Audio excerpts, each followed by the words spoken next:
Hello, folks. Hello. Welcome to my beer, which is Nelson Hero from Revolution.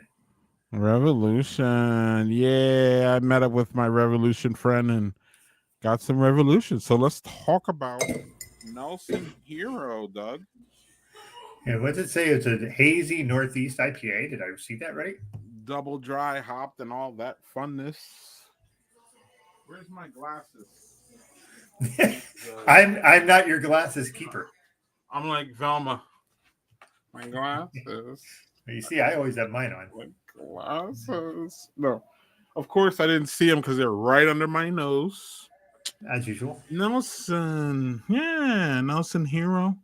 Those older declining years, Doug. They're fun, aren't they? A hazy indie awesome. IPA. Yeah, hey, look, at least we're alive, 7.5. Yeah. Right. At least we're here to get old. Let's not do that. 7.5. A hazy IPA. So it's basically just an hazy IPA, double dry hopped. Oh.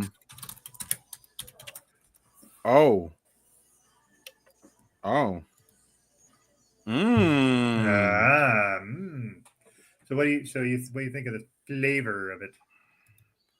I like it. It's a nice hazy. Nelson's a little bit a different hop. I'm not really I know it. I'm getting more pine actually. Out of this one. It's tasty though, and it's Revolution, Doug. So have you ever had a bad Revolution beer? I have not. Not that I've had a lot of them, but all the ones that doesn't. Yeah, it just doesn't happen mostly. Yeah. So it's a good one. It's fun. I don't have much to say about it outside of that. What do you got? Well, so last weekend I went to Middletown, New York area to go for the Bay beer release. But while I was there, it was at Aspire Brewing. This is their German-style Pilsner, Widman. So according to the can, Widman, Widman is German for dedicate. To dedicate yourself to one particular purpose. So I had this at the brewery, and I can't wait to have it again. It is one of the best Pilsners I've ever had, at least on tap. So I'm going to. And your whole entire? My whole entire, my friend. My whole entire life. All right. I'm just going to be curious. I'm going to be curious how it is in cans versus, taps and cans can be different, especially with freshness. So, So it shouldn't be from their brewery, though. You should get the freshest shit. We should, right? We should. Right.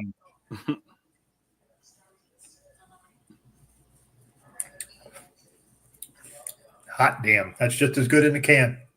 It's crisp. Really tasty.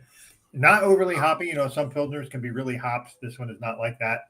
I'm going to be sending you one of these because I think you would really appreciate this. The one thing I will say about Aspire Brewing, it is fucking massive. They have 40 taps, and 34 of them are their own beers. And then they do 3 seltzers, and the other 3 taps are local cideries. And the brewer was sitting next to me, and I talked to him, and he's like, yeah, we do a 5-barrel system, so we can do all these taps, and then we have a 20-barrel system for canning. And he said the owner was like, he wanted to do more taps, and he was like, no, you can't do more taps. We will all die. Like, we can't do that. We can't do that many beers. So Yeah, and there's a freshness thing going on too. Yeah. So, but anyway, Beer Babe Brew. That's just a fun time. If you can get to any of their releases, they're awesome. What is the brewery Aspire. again? It was called Aspire Brewing out of Middletown, New York. So yeah, there it is. So yeah, that is a super good Pilsner. There's a handful of Pilsners that I hold in really high regard. Like Freem Pilsner is absolutely the best Pilsner I've ever had in my life. But that's out of Washington State, I believe, or Oregon, one of the two. Freem. They actually won gold in the World Beer Cup over Pilsners in Europe. Freem. So that's a pretty big thing to be able to beat Germans at their own game. So cheers. Cheers. Oh, man, so good. All right, Doug. So this is Father's Day weekend. Mm-hmm. Pretty well. Before we get to our guest, Doug, what is how do you feel as a father celebrating Father's Day weekend? Is it something that you like to do? Is it something that you could really give a fuck less? And I honestly, Doug, we've been together for at least 5 or 6 years, Father's Day. And even in that time, I've gotten different vibes from you every year. It seems like every year is a kind of different, sometimes you're like, I don't know. And I feel the same way where it's kind of evolved where there's been times where I'm like, I just don't even really respectfully want to see my kids. Just let them go do whatever they want. It's cool. It's not about me, all that. And then there's times where I'm like, I definitely want to be around them or like at least have a dinner or something. There's times where like I just try to get out of the way and have let them go with their mother a little bit. You know what I mean? So like it's kind of all over the place, Doug. So this year, I kind of don't care, and that's what I mean by like I've gotten shifts from you, if that makes sense. Where are you at this month, and do you understand anything that just came out of my mouth? I understand. I understood all of it. I think what you're referring to is like when my kids were younger, I wanted them around. Like I was like, well, they're small or they're younger. I'm not going to have much time with that, so I wanted them around. And now my kids are all adults. All of them are adults. So they got their own shit going on. So if they can't make it or like whatever, that's cool. Do your thing. I'm not. The only thing I want out of Father's Day is I want all my kids to wish me Happy Father's Day. Maybe that is selfish in my respect, but otherwise, I'm good. So you want to call, text doesn't matter. Whatever. Some kind of hey, how are you? Happy Father's Day. What you doing? Exactly. Okay. It's just a Happy Father's Day is good enough. I mean, like I'm the same way about my birthday. Like I don't care. Just like I don't need to celebrate. I don't need to do anything extra. I just want an acknowledgement from my family saying happy birthday, and then I'm good. Well, that's cool. Well, we're going to get to our dads because we have a few. So last year we had he co-hosted with us. Hell, he should have co-hosted with us now. I don't know what the hell we're doing. So we're going to bring on Jason Green. Hey, the crowd roars. Hello. Welcome, Mr. Green. That's the response that I'm used to. So yes.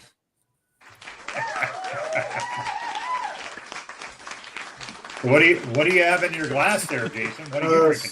So I brought 3 single cut beers with me. Single cut is my favorite local brewery. It's right next to where my daughter plays soccer, so I stock up there. So I'm drinking right now is a stout, and in the chamber I got a chocolate milk stout and Hefeweizen. Oh, yes. Single cut's pretty well known for their stouts. At least the ones the single cut beers I get around here are all stouts. Oh yeah, very tasty. I like Jason going from the dark to the light. Usually people build the light to the dark. It's great though. It's great. Not me. I always start dark. You want to dive in the deep end. Yeah. All right. So thanks for having me on, guys. It's nice to have you back. Where are you at this year for Father's Day? What is your high or not high expectation? What is your, what would you like the most? Doug said that he would like the most. Just a shout out. Well, they don't even have to be, around me. It's cool. I mean, I get that they're out there and they're being adults, so I don't want to sometimes you don't feel like you want to mess with that inertia, if that makes sense. So that's where Doug is. What are you looking for this weekend, Jason? Oh, on Father's Day, that's my day. I want my kids to bow before me as I walk the hall. I want them to wave palm branches at me, and I want to be treated like a king. Every day I pull at all the stops for them. So I want to be pampered. I want to be fed, and I want to be left alone at times. So yeah. PG grapes, like the emperor you are. All right. Well, at least we can tell that the expectations are very, very low. So that's really good. Yeah. So I've already been told that my kids are taking me away on Father's Day. My daughter's old enough. She's 18. She can drive. So we are waking up at 6 o'clock in the morning on Sunday, and I don't know what's in store for me. I just know we have a 4-hour drive ahead of us, and that's all I know. And drop you off in a cornfield. Probably. Go, Dad. Here you go. Have fun. See you in 2 days. All right. Well, without further ado, let's bring up our next friend. He has been on this numerous times. He is not only a close personal friend, he is a dad podcasting king. And I know he's going to be like, yeah, I'm not. Don't listen to him. Who cares? Like, who cares? he's in the background. If he's not doing his podcast, who gives a fuck what he does, actually, for the record. But, oh, shit, actually. Anyway, without further ado, everyone's friend and dad podcasts are Art Eddie. Thank you very much for those kind words, guys. Always great chat with you. I love coming back on the stream. Thank you guys very, very much. And of course, we got to ask what you're drinking, too. Yeah, what are you drinking? But I didn't add that he's a goofy 49er fan, but we can get to that later. Yeah, Crown Royal. Are you drinking that with some ginger ale? If I remember right. Yep. Yes, sir. All right. All right. Art. What is your expectation? Do you have any expectations for this Father's Day weekend? Anything that you would like to happen as a father, or you just don't care, or where are you at? Guys, every day is Father's Day. Like for me. So as soon as a few years back, my father-in-law, who I have a really good relationship with, he moved down, and so my wife hangs out with him, and my daughters and I will probably catch a movie, like go out to eat, and that's pretty much it. Like I'm not looking for anything in the sense of like doing something special. In the sense of like, I don't need any. I love the fact that Jason wants the parade and the grapes and all that other stuff. It's cool that his kids are taking him somewhere special. And for you guys, I heard too, whatever happens, it could like 1 year could be this, or 1 year could be chill. 1 year could you guys be doing something. I'm very low key. I'm just a simple man. So going to see a movie with my daughters and having some good dinner. Probably again simple man, so probably pizza, so like a pizza joint, and then I'm good to go, and we're good. You got a movie in mind? Think this year we're going to see How to Train Your Dragon. Nice. The live action one. Yeah. Here we go. Okay. Good times. All right. Good times. We'll get to everything here, but we have a special guest. I mean, he's kind of special, but that. Well, he's joining us from a fucking across the ocean. So does that make it special? More special? Though? Yes, it does, because it's late for him. So it's really late for him, and I'm an old man, so this is the latest I stay up all week. It's this night. So. Yeah, but whatever, Doug. I'm trying to pump him up, my guys. Please. Nah, don't give him too big of a head. He didn't get on here yet. Like, don't do that. Okay. But no, another pal that we met at Dad 2. And again, another personal, all y'all are my friends. It's so nice to see y'all and hang out with you. I spent so much good quality time with this guy at Dad 2.0's. He's just a great friend, good guy. And actually, Doug, I need to tell you before we get on here, it's really my angst. If you feel any kind of negative energy I have to the next guest, it's only jealousy because he dipped out of this bitch. So with that, Mhm. with that being said, we're gonna bring my friend Coffee Mike Tremblay on. Coffee Mike, yeah. 2:15 in the morning. I still wouldn't miss this. God help me. 2:15. That's what I'm saying, dude. That's way too late. Cheers. What Nah, are you? Doug was right. I'm just jealous, Mike. What's in the glass? Christine's off the background saying hello to everybody, by the way. Yeah. Beavertown Neck Oil, a session IPA, because it's a little bit late, so I'm not going to hit it too hard. But find something British brewed, and we'll go with that. I remember the last I time. feel like that's gonna be a rapper, like as an like I don't know, maybe Jay-Z, but like it's kind of late. I'm not gonna hit it too hard. Could be like a next verse in a rap. Hey, I remember. does anybody know who the cultivator curiosity is, Doug? I think that's Someone that knows this. I think that's Lauren E, if I'm not mistaken. I could be wrong. Mike, what's going on? How's across the pond? And what are you looking for on Father's Day before we get to everything else? You know, I mean, we're getting settled in. It's been 3 weeks since we came over here. Things are a blast. What am I looking for Father's Day? You know, this is the first time we're not in town with family. You know, my son's still back home, so I think we'll get a phone call in and we'll do some more just trying to get moved in and settled in and all the things. Go out and see what London has to offer. Oh man. Yeah. I mean, we could talk 3 hours just about that. I know. That's excellent, though. That's earlier excellent. in the That's day. excellent. Earlier in the day. Excellent.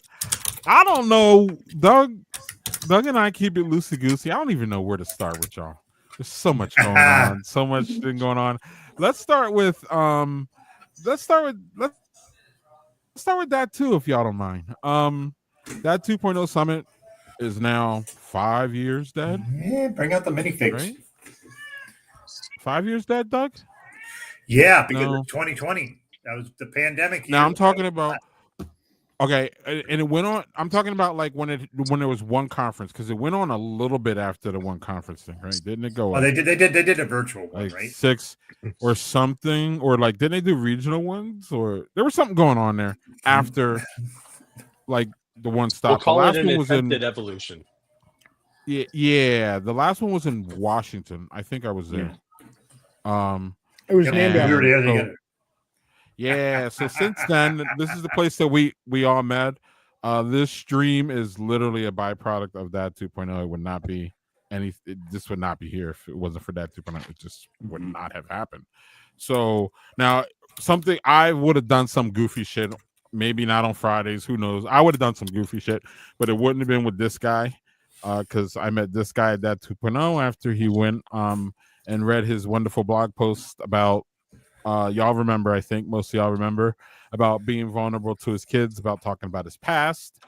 And I don't know, even Ronnie liked it. And, you know, Ronnie is way cooler than me. It's So, still one of the but I more like- surreal moments of my life, to be honest. Yeah, but I liked it enough to, I don't know, approach Doug in the Facebook room. It's wild. And I don't know, I just approached Doug and told him, love bombed him a little bit, and told him how I was impressed that he was able to get up there and do that. And like, I think it was cool. So a couple months later, I asked him about doing some goofy thing on Friday, and he's like, yeah, let's go. So that's how we got there. But you know, that's how this is here. And that's how y'all are here, is because of that too. You know, looking back 5 years, y'all, we'll just go around the panel. Whoever wants to jump in first is cool. Actually, let's get Mike in, because I don't know how long we'll have Mike, because he's on some weird hours. But you know, there's a clock winding down. Go hit me. Yeah, no worries. You know, looking back 5 years, and you know, I know your wife is, you know, she's, you know, huge in this too.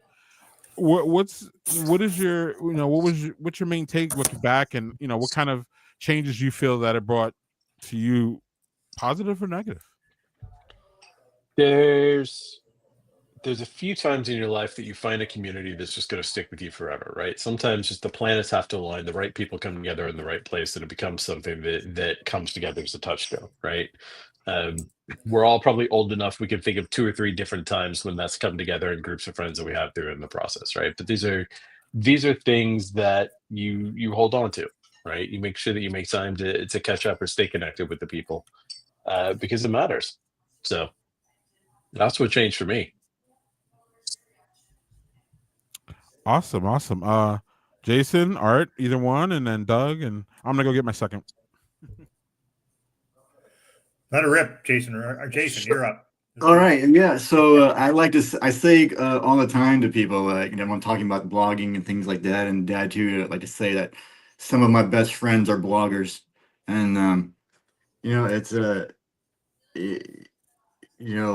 men. I think a lot of them, people, a lot of guys, especially from our generation, we were sort of like told stuff down your emotions and your feelings, and everything's okay and everything's good, and being the writers, we're sort of we're very comfortable in sharing how we feel, and so it was great to be around a group of like-minded people that really don't have much of a filter in how hiding their feelings or the passion they might have or something. So it's great to like feed off of other people and to be open up and be vulnerable around other men that they're sharing something that you're in a safe spot. And so I think that's one thing that I really miss about Dad too, is that we don't really have that face-to-face safe encounter anymore. Mm-hmm. Yeah, it is one of those places where I think we can all agree that there's a degree of vulnerability in that group that was not something that I experienced in very many spaces at all. Mm-hmm. And so especially it's something that I always appreciated. And, I got invited into it, not super early, but early enough that I could see it. And I was like, I think I want to do this. And so Art, what about you? Yeah, I mean, I think for me, I think I came late to the Dad too, in terms of like, I was with the Life of Dad crew. I think a bunch of other guys were going from that. Then I was able to go there, and it was just a refreshing experience to meet everybody in person. Because by that time, like I knew you guys. We would trade, DMs on Twitter or Facebook, whatever. Or we had Twitter. different, yeah. Any type of social media, we'll say, and then it just like I got to see people in person, and it was just really fun to like see people that like I knew through the internet, like in person, and we just hung out, had a beer, whatever, just chill, talked about whatever we geeked out on or whatever. So that was fun, and then I got to meet a couple other people that maybe I didn't interact with online or hear different stories, or if I was on a panel or something like that, it was just kind of getting to know everybody and people thanking me for sharing my story, and then I learned more about their story. So I think we were making shirts at one point saying like fatherhood is the new brotherhood, and it still sticks today. I mean, hell, we're still doing this. I know Jonathan just said like Home Dad Con's still there, and for people to check that out. I talk with Doug French, one of the founders of Dad 2. Like we'll have, I don't know, hour-long conversations sometimes on the phone just to catch up. So it's really good. And I'll say lastly, Mike, definitely check out Andor. As you can tell, I'm pro Star Wars, but you even have to love Star Wars to like this. There are so many damn good monologues in there that you're just like. No, I'm looking forward to I struggle with getting into the episodic television. I'm a diehard movies fan, but the episode, the television series just got hard for me to get into, but I've heard so many good things about Andor. I need to get through that. The Mandalorian was good. I will say that was really good. So I need to get into it. Yeah. No, I'll just quickly, speaking of the Mandalorian, I had one of the dudes that, one of the guys who played a doctor on the show, and he had a cool father-son moment where they let his son be like kind of an extra in one of the scenes when like they were showing like Coruscant and all that, and it was really cool. So like talking to him about that, when like he was a Star Wars fan, and obviously the fatherhood ties to bring his son on was just fantastic. That's a cool moment. Yeah. So I'll go, Greg, and then you'll pop in. So Dad 2.0 just really opened my eyes to a lot of different things. I was sort of a fledgling writer kind of thing. I really wasn't sure what I was doing. What, like, if I was just throwing stuff out to the ether, and I managed to find some folks that would actually read stuff that I wrote. And Jason and Jeff Bogle did this one podcast. So they were very kind to me about my writing. And one of the things I'm very grateful for is because both of them are tremendous writers in their own right. But the camaraderie that you get at that place, you meet tons of different people from all different kinds of backgrounds, all different parts of the country, from other countries. And just, I don't know, it was so unique for me because, men of a certain age, you grow up not being vulnerable because that's not what you should do. You should be tough and you should be the rock. And I still, to this day, still do that stuff sometimes, and that sucks. But it was a really eye-opening thing for me. And also I got to read tremendous writing. I got to hear people do tremendous things. One of my favorite things was, I don't know if you remember Jorge Navarez, who went on stage and talked about like his past. That shit hit me like a train. And I just remember I thought my shit was vulnerable for me. What he's talked about was like off the charts vulnerable. And that's one of my really most heartfelt things I've seen there for me. But, not to hearken on the past too much because then, I sound like a doddering old guy, which I kind of am. But anyway, Dad 2.0 was great. And without Dad 2.0, I would never met Greg like in person. We'd never be doing the show. I would be doing 2 other shows that Greg convinced me to do. So there's like a lot to go on with that. So thanks Dad 2.0. Mm-hmm. Mm-hmm. Doug, are there times where you don't sound like a doddering old fool? Or... No, most times I do. So for sure. Okay. I was just making sure, actually. And also, Doug, a point that you made too is that I would love to expound on is, I think the best that we can do as men now is just understand that we are going to be unpacking our own toxic masculinity until we are no longer able to, if that makes sense. It is just so ingrained in us and it's so ingrained in our society that it's just not able to. And this is the same thing that I feel about my white friends here. It's almost the same thing as far as unpacking racism and the things that have been ingrained in us. It's a journey. It's not a destination. For sure. And that's just it. And as men, we have that on us, and as white folks, y'all have that on you. And as there's different things that we just just acknowledging it and trying to be better as we go forward. To me, and that's also the thing about that 2.0. Y'all bitches, sorry for lack of a better word, literally elevated my parenting game. Because every time I went there every year, and Home Dad Con had the same effect where, to me, as I tell my kids, you are who your friends are. You are, I've learned, especially in my beer things, that like being adjacent to people who are brilliant, it doesn't necessarily make you brilliant, but it helps. And that's really what that 2.0 presented to me. I got very little of the whole blogger thing out of it, respectfully. And I got more friendships and more like, wow, these are some awesome dads. And like, if I want to be able to hang with them, I need to bring my level up to some of these guys. Cause it's just they'll kick me out of the group. So like, I got to hang here. Like, you know what I mean? So like that's one of the things that really, that still continues to go with that 2.0 because I'm still, consuming arts content. I'm still seeing what Jason's doing on social media and consuming this too. You know what I mean? I'm still talking to Mike every year at least, or a couple times a year. I'm at least talking to, the names go on and on. Y'all know, like, it's just, we all, Lauren G, Lauren and Casey is still a co-host here. And so it's just, it's just wild. I don't know if anybody has anything else to, I don't want to just jump off on it, but anything else what's up, Mike? You came off mic. Yeah, well, Casey hasn't broken out of the basement prison yet. But number, he'll be mad at me when he hears the replay. No, I was trying to look for stats in the background to this too. I mean, you think of it like the group's statter, but we stay connected to it, right? And it's one of those things where there is an issue with male loneliness as we grow. People get more and more isolated. The further we get in life, the more set we are in things we're doing, and the less connections we actually have with people in the process. So I mean, even if it's, Greg, a couple times a year, we manage to catch up, but those little touch points matter. Finding time to connect with people just matter. You have to break out of the routine, stay up till 2 a.m. sometimes, and but make sure that you keep those connections alive, right? For sure. For sure. Sorry Anyone to sound else? like a Valley girl there.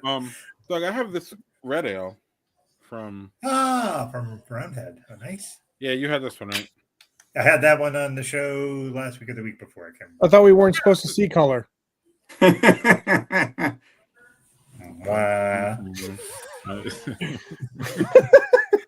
Red. That's red. That's red. Yeah. It's a good one, Doug. Remember, here's a good one. Oh, yeah. Jason, you opened another one too. Yeah, like I never had this one from Single Cup Forward. I'm very happy with it. It's the chocolate milk stout. More And cowbell. Yeah. I just tasted it. It's nice. I'm glad I bought 8 of them. 8 of them. They come in 4-packs. In for a pound, in for a penny, in for a pound there, I guess, right? Yeah, so I had dropped my daughter off at soccer, and I went over to pick up my haul, and I guess I was in a bad mood and had a double order. Yeah. Let me ask Jason. Is that something Hall? The word Hall is something that your kids will say. I hope so. No, that's what I think. Like my daughters who are in high school, they go shopping. Yeah, my oldest has a job now, and she goes shopping with friends. Like, hey, you want to see my haul? I'm like, what? So I didn't know if that was your thing. Is that something they say? Oh, I don't know. You're hip. What's old is new. What's old is new again, right? Yeah. Yeah. So I want to show you this because this was a weird thing I found when I was up in Middletown. There was a beer place next, like a bottle shop next to it, and I found this, and it is nothing I've ever seen before. This is called Pohjola O2 Porter. This is an Estonian porter. Nice. Estonia. Where the hell am I? Estonian, the Baltics. All right. Nice. Yeah, so easygoing porter brewed with oats, rye, bursting with vanilla and chocolate notes. But I was just like, when the hell am I ever going to find an Estonian porter? So I might as well. Dr. Doom produces that. I bet I would love that beer. I can already tell.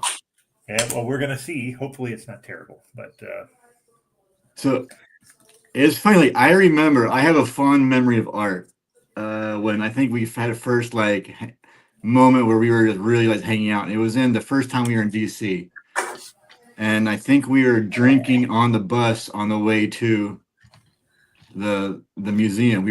They had rented the museum that night, and Art and I, we were sort of talking in line. I don't think we knew each other that well. I think we talked a few times, but not that much. But we were on the bus drinking beers on the way to the museum, and I think we just had an irreverent time, drinking our beers. And then when we got to the museum, we had a lot of fun. So that's like my first, I think, bonding moment with Art. It's definitely good times, man. Yeah, it was. Yeah, and that was what I was saying too. It's like the different things that, of course, reading your content, reading everybody's stuff, but then meeting you guys in person and just having these conversations, and just there is something. It's not like, Craig was saying to Doug, oh, you sound like an old man, you're talking about this or that.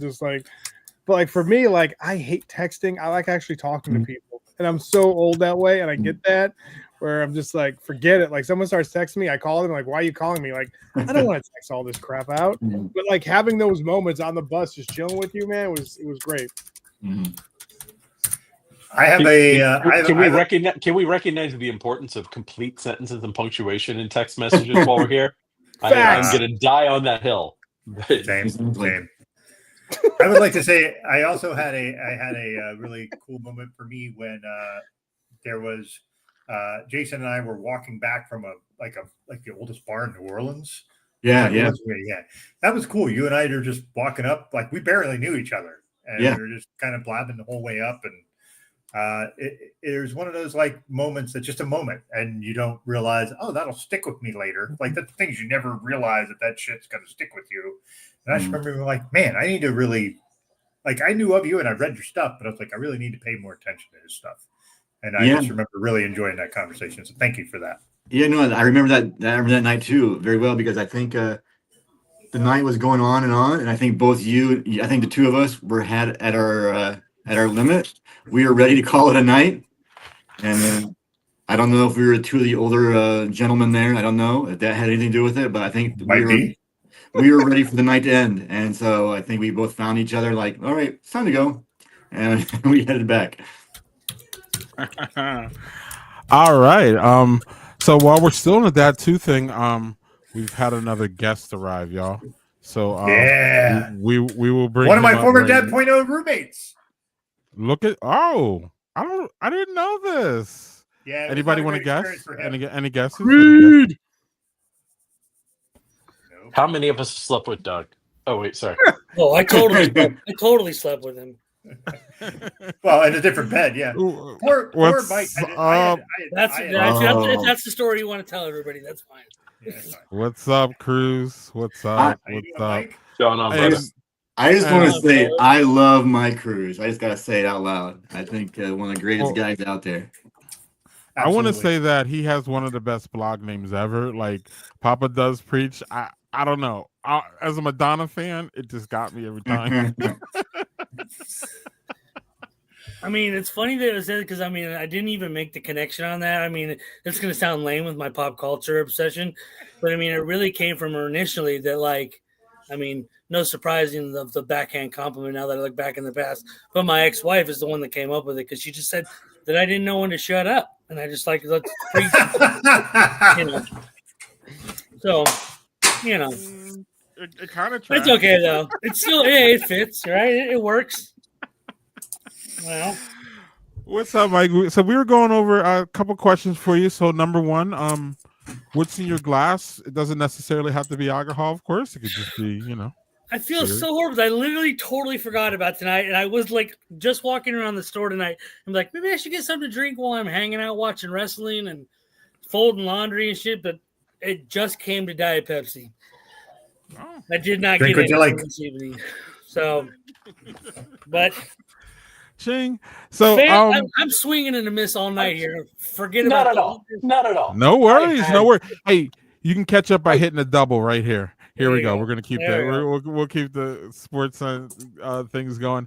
So we asked two questions, Mike, before you got here. Number one was you know, what are you looking for this Father's Day weekend? You know, just what are you looking for as far as, you know, when it comes to you and the kids and all that? And then looking back at Dad 2.0, 5 years deceased, RIP. You know, do you have any, you know, any overall impressions or things that still benefit you from that, or things that benefited you from that whole experience? How many times you went and all that? So there's those two questions. Well, I mean, let's just knock out the quick and easy one first. Father's Day, let's be honest, you know, kids are going to probably wake up and forget I even exist. So let's be honest about that, right? No, but I mean, honestly, I think we had a jam-packed weekend. So, like, I mean, my son's playing All-Stars baseball. My daughter's got swim meets. It's just, I mean, it's going to be so packed that, I mean, honestly, at the end of the day, I'm just looking to have just some fun with them this weekend and have a good time. Their mom and I will be trading them off and taking them one way and going the other. And it's just going to be one of those normal weekends, but it's all good. As far as I mean, I think every single, I could probably pick 10 memories from every single Dad 2.0 I attended, which I believe my first one was, I think it was the third one in San Francisco. Was that number 3 or number 2, something like that? I can't remember. So it was like when I think Levi was one of our big sponsors out there in San Francisco. It was either 2 or 3. It was something like that. It was the first one that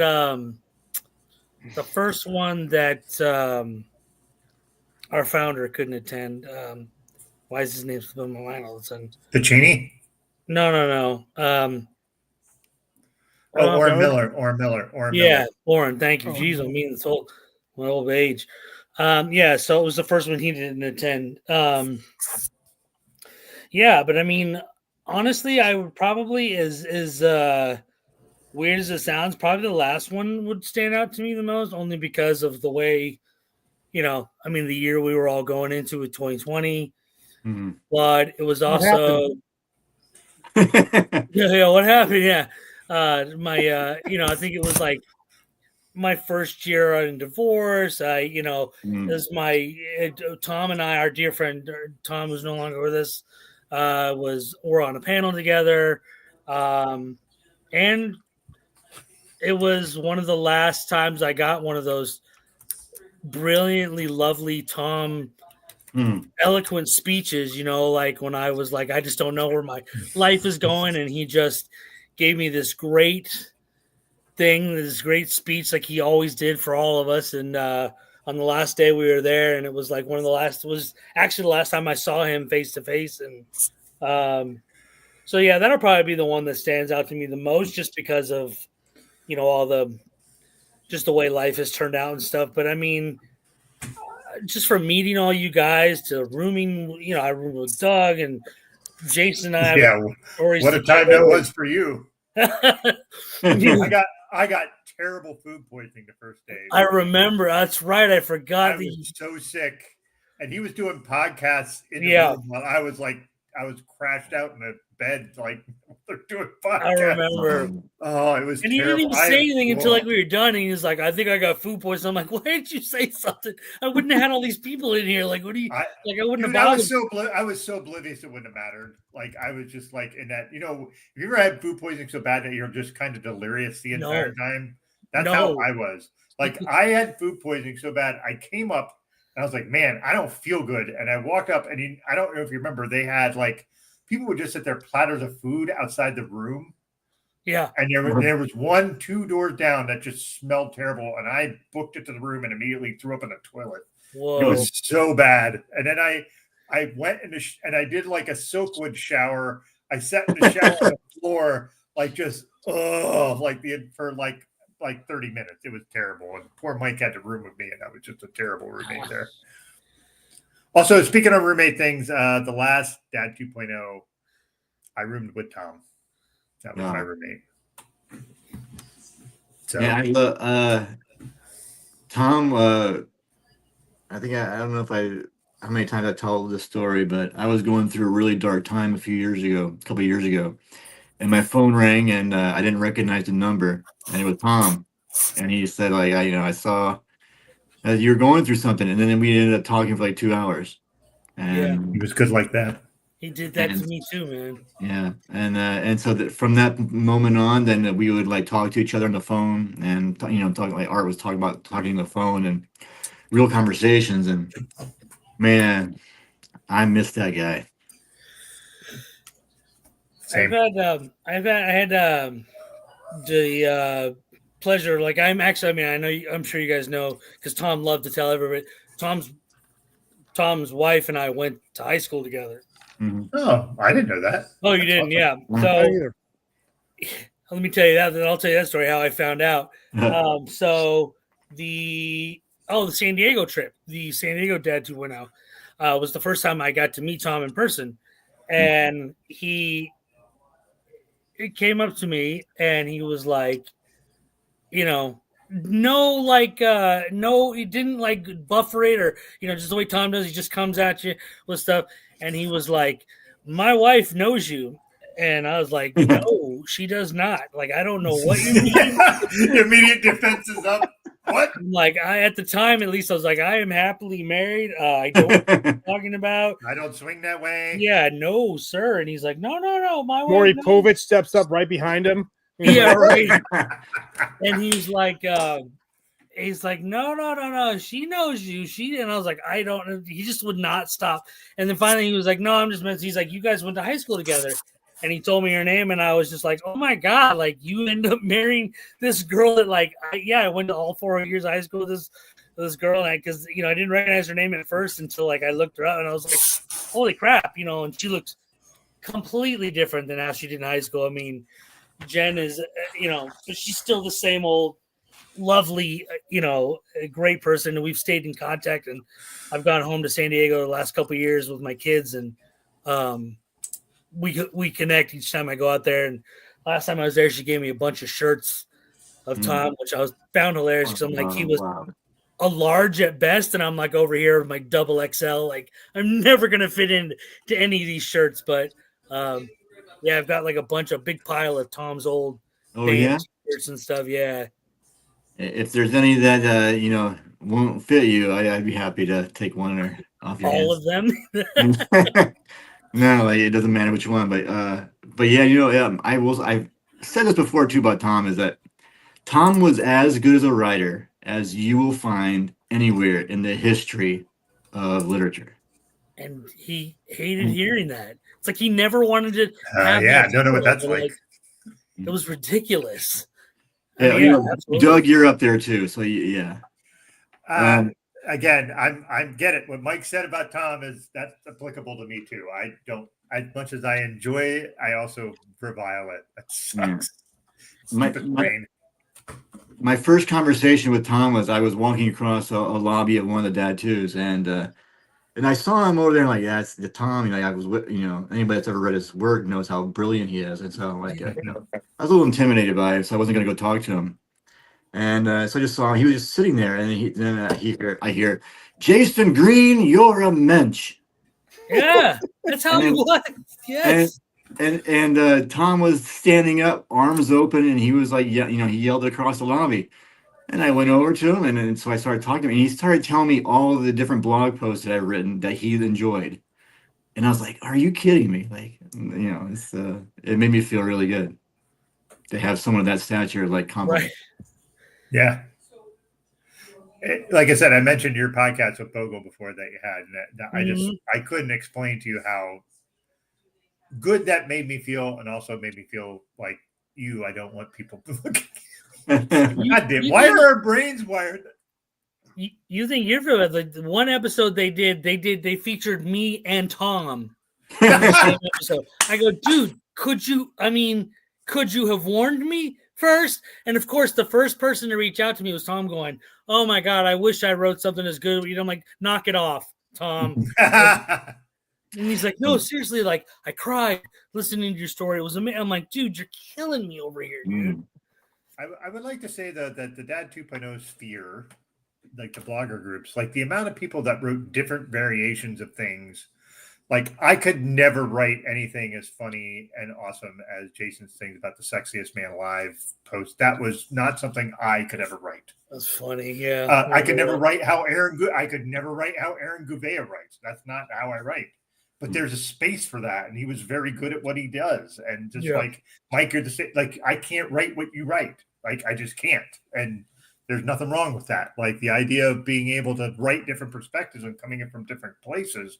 I remember posting in Dad Blogger's Facebook group being like, "I'm writing this piece and it is ripping me to shreds emotionally." And everybody's like, "Okay." And then that was the post that I ended up reading at Dad 2.0 about my gambling addiction and telling my kids. And I remember writing that, and I was just a fucking mess. And everybody was like, "Dude, you got this." I don't. It was such a supportive group. It's kind of dwindled down because it's not the same space. But like if you post anything there, people will come to bat for you and help you. Absolutely. Sorry to go on a little spiel there, but yeah. It's your show going spiels. Platform, man. Get with it. Jeez, man. I literally always say, "This is your show." What the fuck are you talking about? Yeah. Doug? Yeah, but here's the thing. Everybody hears me talk every week. Like this is let the other folks talk. It's funny, when I got asked to read the Sexiest Man Alive post, I was kind of offended because I first, like, Doug French asked me to read it, and I responded, I've written like good stuff, and like it's not like really moving. Like I want to be moving stuff. Exactly, I want to move people to tears, like like Doug did, and but he's like, "No, I think this will be really good to read," and I think it'd be So I really fought against it. I'm like, and I gave him other options too. And he's like, "No, you should read this one." That reminds me of when you real quick, Mike. That reminds me when you hear any kind of like rock band or any kind of band say, everybody's like, "Oh my God, I love that song from you," and they're like, "We hate playing it. We hate this song. What, can we stop playing this song?" Anyway, what are you gonna say, Mike? No, I was gonna say. I mean, you can't.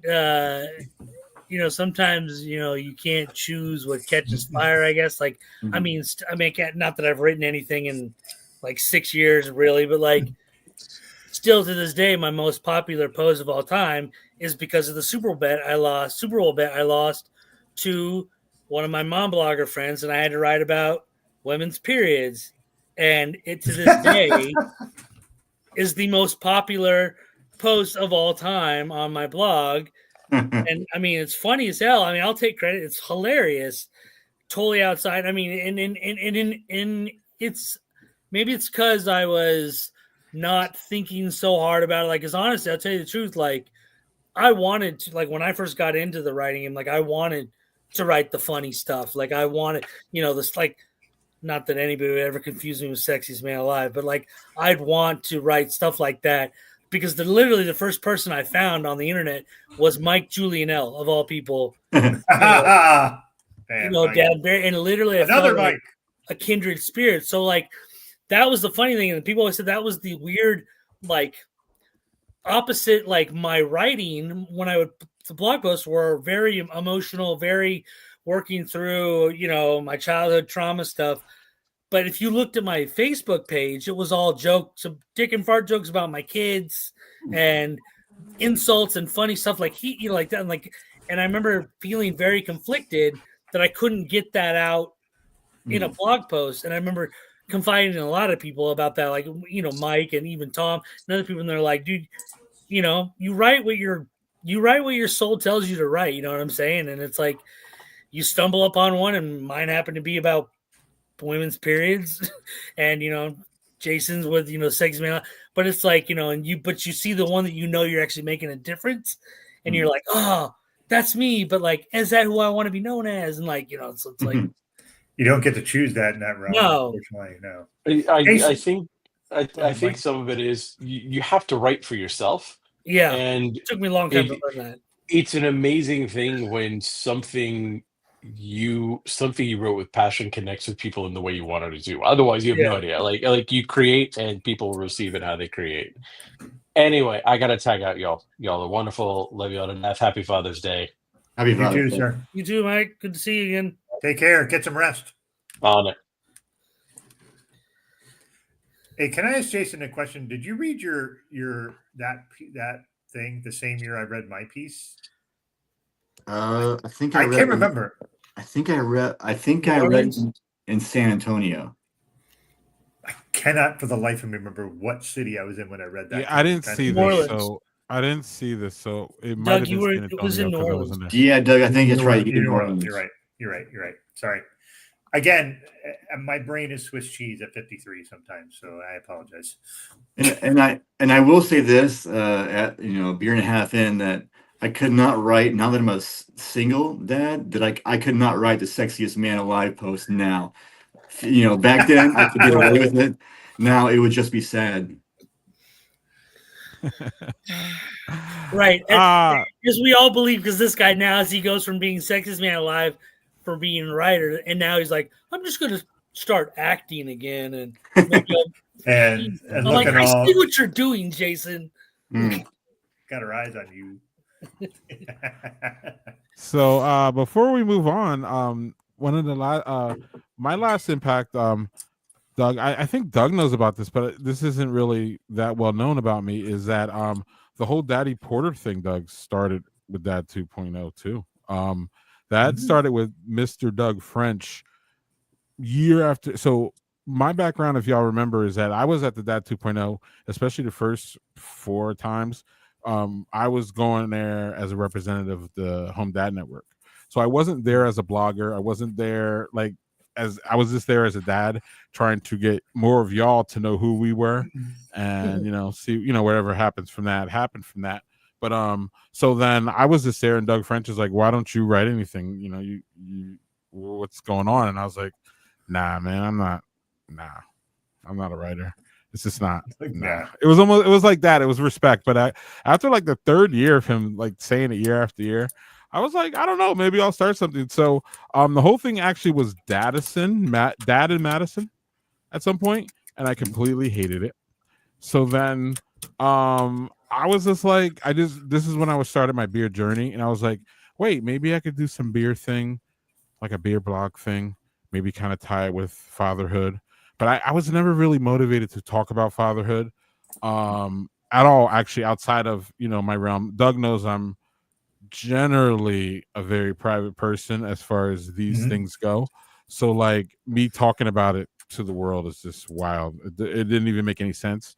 but then somehow the Daddy Porter thing turned into a video stream and video thing, which I feel more natural doing than I do any kind of writing. So then that's, but Dad 2.0 not only has this and the Daddy Porter thing, it's all kind of this energy that I got from y'all as far as like just being a creator. Like I wasn't a creator before I went to the Dad 2.0, and like y'all infused that in me a little bit, or gave me the inspiration, or just sometimes it's by osmosis. Again, I started off the whole thing saying, Mike, before you arrived, that I believe you are who your friends are, and if I know who you are, I can pretty much if I know your friends. If I want to get close to anybody, I want to hang out with their friends, because then that literally tells me everything about you. For the most part, it's generally really good, and that's what that 2.0 really gave me. Just a really, really inspirational base of people, whether it be Tom, like we talked about, who was extraordinarily influential to me in a couple levels, and none of them were writing. Actually, I mean, one of them was writing. It was respect for that, but again, as y'all know, I'm not a writer at all. Even if I tried, it's just not my thing. Again, I think even if I'm weird and awkward behind the camera, it's just more natural for me to get off and riff than it is to do what y'all do, which is definitely, I think, y'all probably be like, damn, what you do is cool, or what Art and I do is cool, but like, Art and I fully, and I'll speak for my friend Art here, we fully have respect for the writers, and how they, okay, well, maybe not. But like creators of like video creators and podcast people fully have, you know what I mean? Like, I almost feel like we do this because we can't write, some of us. So I'll speak for myself, and I can't write. But, everybody can write. Everybody can write. Yeah, everybody can write. But if you don't think you can write, you'll never be able to, if that makes sense. And I just don't think that I'll be able to. So it was just another thing that 2.0 was just another thing that kept me out of my box. Because again, I was in unfamiliar territory with the whole writer thing and the blog thing. It just wasn't my thing. But y'all, like, I don't know, embraced me. I embraced y'all. And it was just great. So shout out to that 2.0, man. All good things have to come to an end, but that was just amazing. What's up, Art? I was gonna say, speaking, like, no, I totally respect the hell out of all these great writers and stuff, but like Jason said something about like the getting that hug in the lobby, like the last Dad too, man. You, Doug and Greg, man, you guys were like checking in, and you're like, Art, and like I gave you guys big hugs, and you guys had like your whole entourage of beer like cases. Like, all right, let me know where you guys are at. Then we had like a Mortal Kombat tournament with like Patrick Quinn and Zach and everybody. It was good times. We're like just hanging out.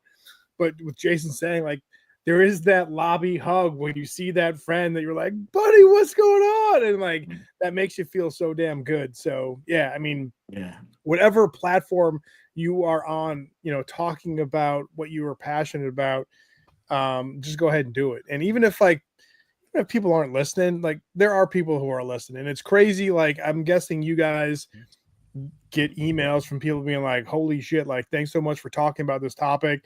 Never really thought it was like, I thought I was the only one that was going through this, but you or your guests were talking about something, and it made me feel like I wasn't alone. So having that camaraderie with someone that you met over the the internet and stuff like that is just really cool, and you got to respect those relationships or those bonds you meet with someone just because of like your whatever you put out there in the internet.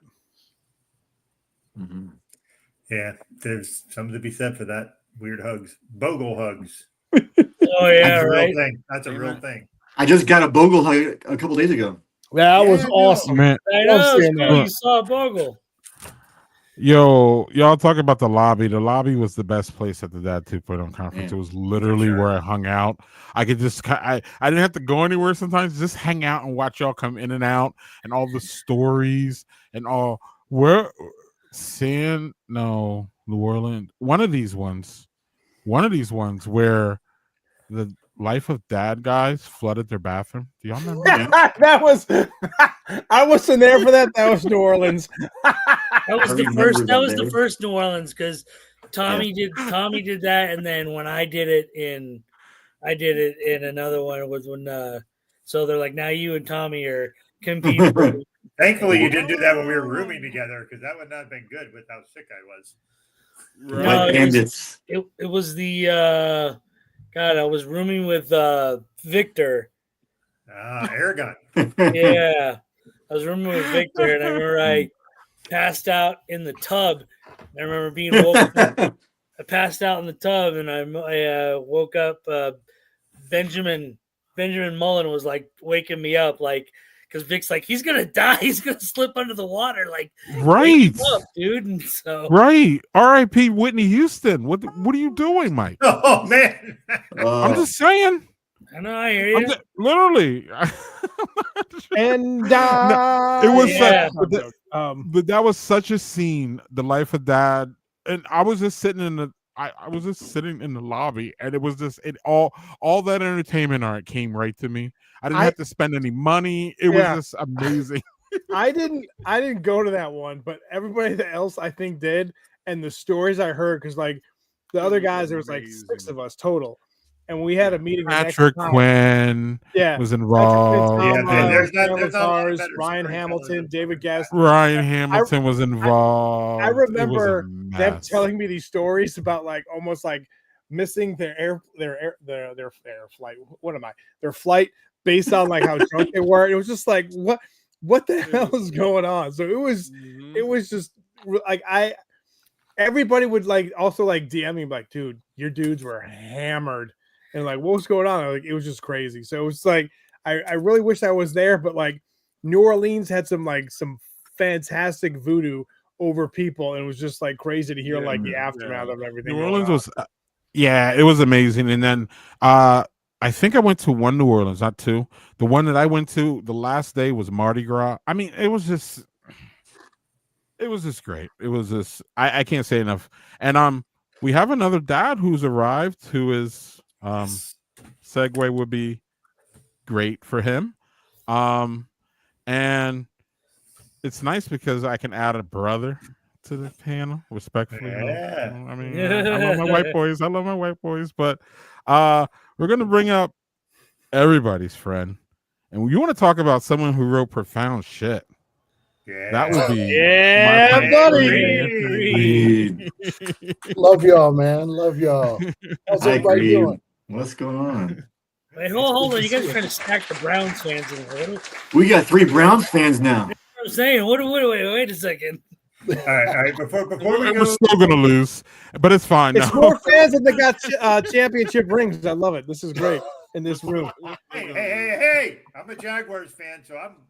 Gee, you said that out loud? Yeah. I know. Look at when Doug posts his authority. It's with the Jaguars. What the fuck is going on? Guys, step aside, you Browns fans. I'm a Jaguars fan. I have it worse. Don't worry about it. Yeah, well, he does because Hunter, I think Travis Hunter will like add some life into that. Absolutely. Well, he does because the Browns beat the Jacksonville Jaguars even last year. So, like, what are we talking about, Doug? Stop! Don't do this. I'll take that. You guys need to just wait. And we beat you in a trade. And come on, Doug. You heard of the Wildcat. We're gonna have the 5-piece band. That's what we're gonna call it. We're gonna put all 5 quarterbacks out. All 5 of them out there. Oh, do it! All 5 at one, and then we're gonna trade for one more. Yeah, so more than half of the players on the field are quarterbacks. That's how you do You know it. you're a Browns fan when you talk about how he beats you in the trade. I would also like. Holding on to something. We win the offseason. You may have 5 QBs in Cleveland. You do not have Aaron Rodgers like Pittsburgh does, so you're still in better shape. That's a good point. Wow. That's a good point. Yeah, we're in better shape, and those assholes are still finished above us. But anyway, listen, we didn't come here to talk about the Browns. I'm not sure why y'all even started this, Creed. Why did you go down this rabbit hole? This is something we want to talk about. I love the hat, but like anyway. Creed, how you doing? We just got done talking about that. Yeah, welcome, man. And what's happening, guys? It's so good to see everybody. We know you've been traveling, so you probably don't have anything boozy to drink, but you have anything in the glass you want to talk about? I am an Allegheny College alumnus, so I cannot confirm or deny anything that is. There's ice in here. I can say that. Okay. But So we'll go yeah. with mystery drink. Shaved ice. There's a mystery drink in there. Okay. Or it Okay. might just be water. I don't know. Creed, would you like to talk about impact or things that 5 years ago the Dad 2.0 summits ended, and we were just talking about things that we've gotten from that: inspiration, friendships, experiences, life lessons, all those things, and whether people have profoundly impacted you or not, and we love to hear what you have to offer here. So I think initially I was really sad when it ended, right? And I I remember that last day where there was just kind of a sense and a mood, and people are like, "Where's it going to be next year? Is it going to be next year?" And then we headed out to airports, and the whole world shut down. And like I said, initially I was pretty sad about it, but here's the silver lining. We have lifelong friends now because of it. We have lifelong experiences because of it. I grew as a dad, I grew as a writer, I grew as an individual because of that conference. And those are things that are going to last a lot longer than my Dove Men Plus Care supplies. I still have some deodorant. But those things are, I think, really important. My hair originally, the first one I went to in Houston, it was not this wise. There was more black hair in it, but to go this many years, because I think my first one was in 2013, so it's like 12 years ago. Old enough to be a middle school kid, that I met some of the most amazing people and still keep in contact with them. So it was, I think, one of those pivotal experiences for me as a dad and as a creator, because I think, the whole blogging portion, it taught me how to do other things. It was a fun playground. And I think you realize what you're capable of after that experience. But the people are the most important thing, man. Yeah. I will say that with Creed, I remember there was I was doing a panel with several folks, and it was basically, my thought was about raising LGBTQ kids, but it was also parenting as an LGBTQ parent. And I remember talking to you for like 10 minutes afterwards, and you were like, as an educator, how do I talk to kids about this? And that's the thing, is I was like, this is great. This is things that, like, that's not a conversation you get a lot. And again, I reach out to really personal moments, and I talked about something with Jason, and like, there are things that stick with me, and that was one of them. And I have a picture, and I posted once on Facebook. This is one of my favorite pictures. It was you and I talking out in the hallway after that panel, and we talked for like 10 minutes about, like, just like how, like, kids that come to you and say, "Hey, I'm queer," and whatever, and you're just like, I want to understand. And I was like, this is great. Like, this is the thing. There was a level of Dad 2.0 where you were just allowed to kind of expand your space, and if you didn't understand anything, there was no problem asking, I don't understand this, or I know a little, how do I know more? That's something that I really super appreciated about the whole experience there, which is the idea of being able to, like, I don't understand certain things. How do I learn more? And I think that it was kind of part of the spirit it was that to me. But maybe I'm yes. Yeah, I remember having that conversation with you afterwards, and the fact that we both felt comfortable to be vulnerable enough to have that conversation in the middle of a hallway of a hotel. Like, a lot of times that's where all this stuff was. Yeah. And then, I think about the time that Art and I survived the Hello Kitty mobile That was, y'all, we almost didn't make it. That was, what was that, San Antonio? No, that was the last one. Oh, yeah, that's right. That was DC. Oh, my gosh. Man, it was straight out of Central casting of, like, I Know What You Did Last Summer, but in a movie. No, this was that new A24 shit, like studio shit, where it was like Death by Kitty, and it was like this one lady, this small little Asian lady, picks us up in this big van, and she's got Hello Kitty everywhere, and then she's got like some knitting stuff, and we're like, we look at each other and like, we're gonna die. Like, I was gonna get impaled by some shears. He was gonna get impaled by like some like I don't know what weapons, but we're like this like. I said, if I'm gonna die, it's cool that I'm gonna die with you because this shit's crazy. We're going back to karaoke. I didn't know what the hell was going on, man. That's right.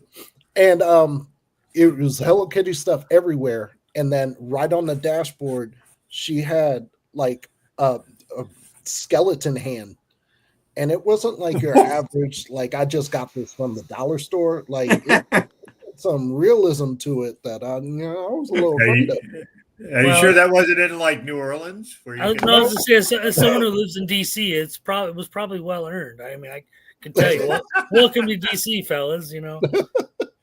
Shake my hand. Yeah, got this in Southeast. So I still make trips to DC with our school, and it's funny because we'll walk around and I'll have memories of all of us hanging out. And the hotels we stay in for school are not the same as the hotels that we would stay in for the conference. Wasn't it DC the one where everybody the next morning they're like, is your blanket weighted? I slept so good. Like I can't remember which hotel that was, but don't mess with me. Okay, JHG, Mr. Alexandria guy. But hey, I'm late to the party, and y'all may have already done this. But whether you've got water or something else in your glass, can we lift one for Oren? Oh, I got to pour one. Oh yeah. Oh, Please do that. oh, excellent. Yeah, Thank you, Oren. yeah, thank you, Warren. Also, a little also cheer to Tom Hoffman. So both cheers. Indeed. Warren for creating thing, and Tom for kind of keeping that sort of going. Yeah.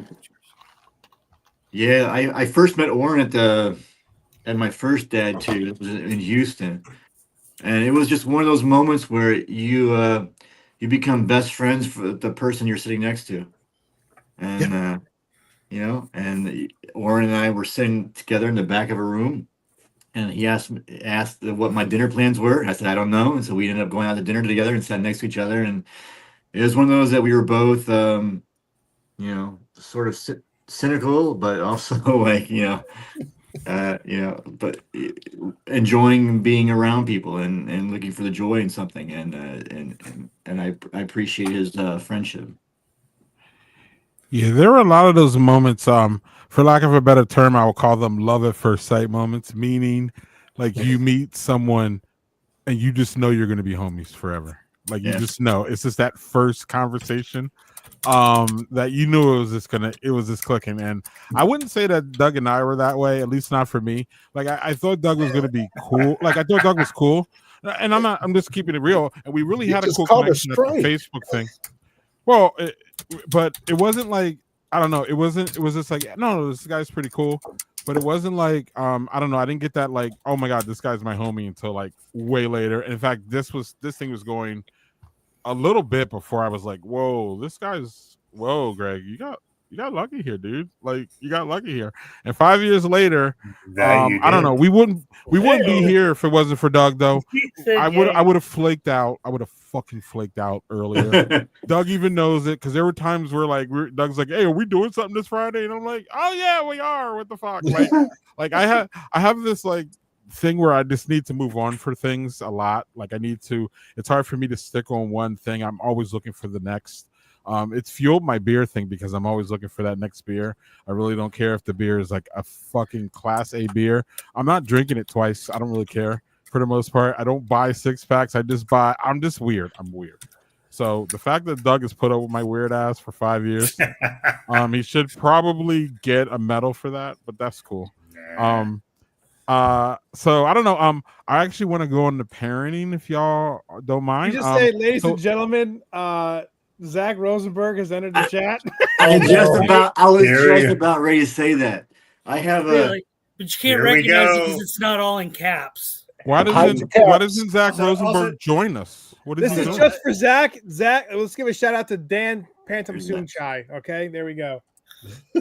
So I have I don't even know if Zach Rosenberg will remember this, but we were Zach and I and David Vienna were drinking in San Francisco in a room, and I think David had brought a bottle of Buffalo Trace, and between the three of us, we finished that bottle.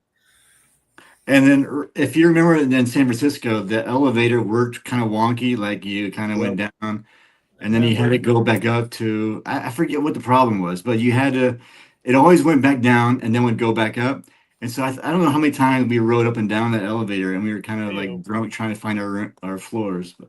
Well, that might have been the Buffalo Trace. Yeah, right? It could be. Everybody else is like, no, the elevator worked just fine. What are you talking about? Yeah. All the while Jason's like rubbing all the buttons on the. Pretty much. That was my worst hangover out of all the dad twos the next morning. Mine was DC when I flooded the room. It was the worst. I wasn't super hungover for any of them somehow, but that was also before I when I had like a crazy high tolerance, and I just, let's just say I drank way more than I should have for most of the time, and I still was able to function. But I was also that doesn't happen anymore. Now I have like 3 beers, and I'm like, okay, I'm really toasted. Let's like not push it, but then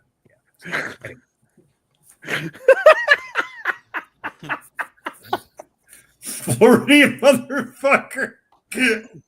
Fireball. By the way, him saying that is exactly the kind of thing you would expect Carter Gaddis to say. That's what makes that so funny. Is I can imagine Carter saying that out loud. I remember the first time I met Zach in person. He's like, "All right, just want to let you know, I'm not the same type of person you see online. I'm different." I'm like, "All right, cool, whatever." Greg, please. And was that true or lie? That was a lie, dude. 100% genuine. What's up, Doug? Greg, please talk about that beer. I think I sent that to you. Yeah, one of y'all sent this to me. This beer is excellent. Nice tropical stout thing. It's been sitting for a little bit, and this is great. And a great brewery too, Brooklyn. Yeah. Yeah, that was one I'm pretty sure I sent to you. Jay, she did ask about the one I poured. I poured something from Millstone, which is out of Harrisburg, but look at that freaking label. Jesus Christ. Nice. Hold on, Doug. Hold on. Pretty cool label, yeah. Yeah. So this is from Millworks. This is their Pitch Black Stout, 8.2% ABV. But man, look at that labels. What the fuck, Zach? Wait, then Art and I hooked up a laptop to his hotel. I'm sure that's true. Didn't he bring a Nintendo or something? San Francisco was the one where they had the cool Bunsen burners outside. They're not Bunsen burners, but the heated. Yeah. That was fun because I remember everybody kind of hung out outside and had long converssations. Yeah, there's a photo on Thanks, Jonathan. Dad, there's a photo on Dad 2 Flickr of us all hanging out under those heated lamps one night. Yeah, that was fun. That was fun. Creed, I did get Nike Hello Kitty collab shoes based on what happened with Experience, by the way. Did you actually get those? Yep, they're the Prestos. I had to get them. I was so mad. I waited too long. I was gonna get a pair, because I can't look at Hello Kitty the same. Y'all, you fucking sneakerheads. I don't know how you do all that shit because I can't spend that much money. Was the Hello Kitty thing like a brand like side thing, or was it like just like a ride that whoever picked you up in the Uber? It was She just a had lady. Hello Kitty floor mats. Hello Kitty was hanging from the rear view mirror. She had Hello Kitty decals. There was a stuffed Hello Kitty. I thought Hello Kitty was driving at one point. And, there was just like everything that you could think of that you could buy Hello Kitty air freshener, like everything except for the skeleton hand. Yeah. And Art and I could not look at each other. That was the thing. Like we're sitting there and we don't want to text each other either because we're like, there's got to one of these Hello Kitties is bugged. Yep, like it's like that gif of that kid like looking like with his hand on his heart and like looking sideways. Like that's how we were looking at each other. We were just like, we got and like when I think when we got out of the car and we got near the hotel, we all like kissed the ground. We're like, all right, thanks, thank God we're still alive. Did you high five? Yes. We were expecting to see on the news the next morning. Things change. Did any of you guys ever have like any like memorable moments with like brands that took you out to dinner that maybe didn't go as well as no brand took me out wanted to dinner, to? so I'm out on that. Well, I went to no brands took me out to dinner, so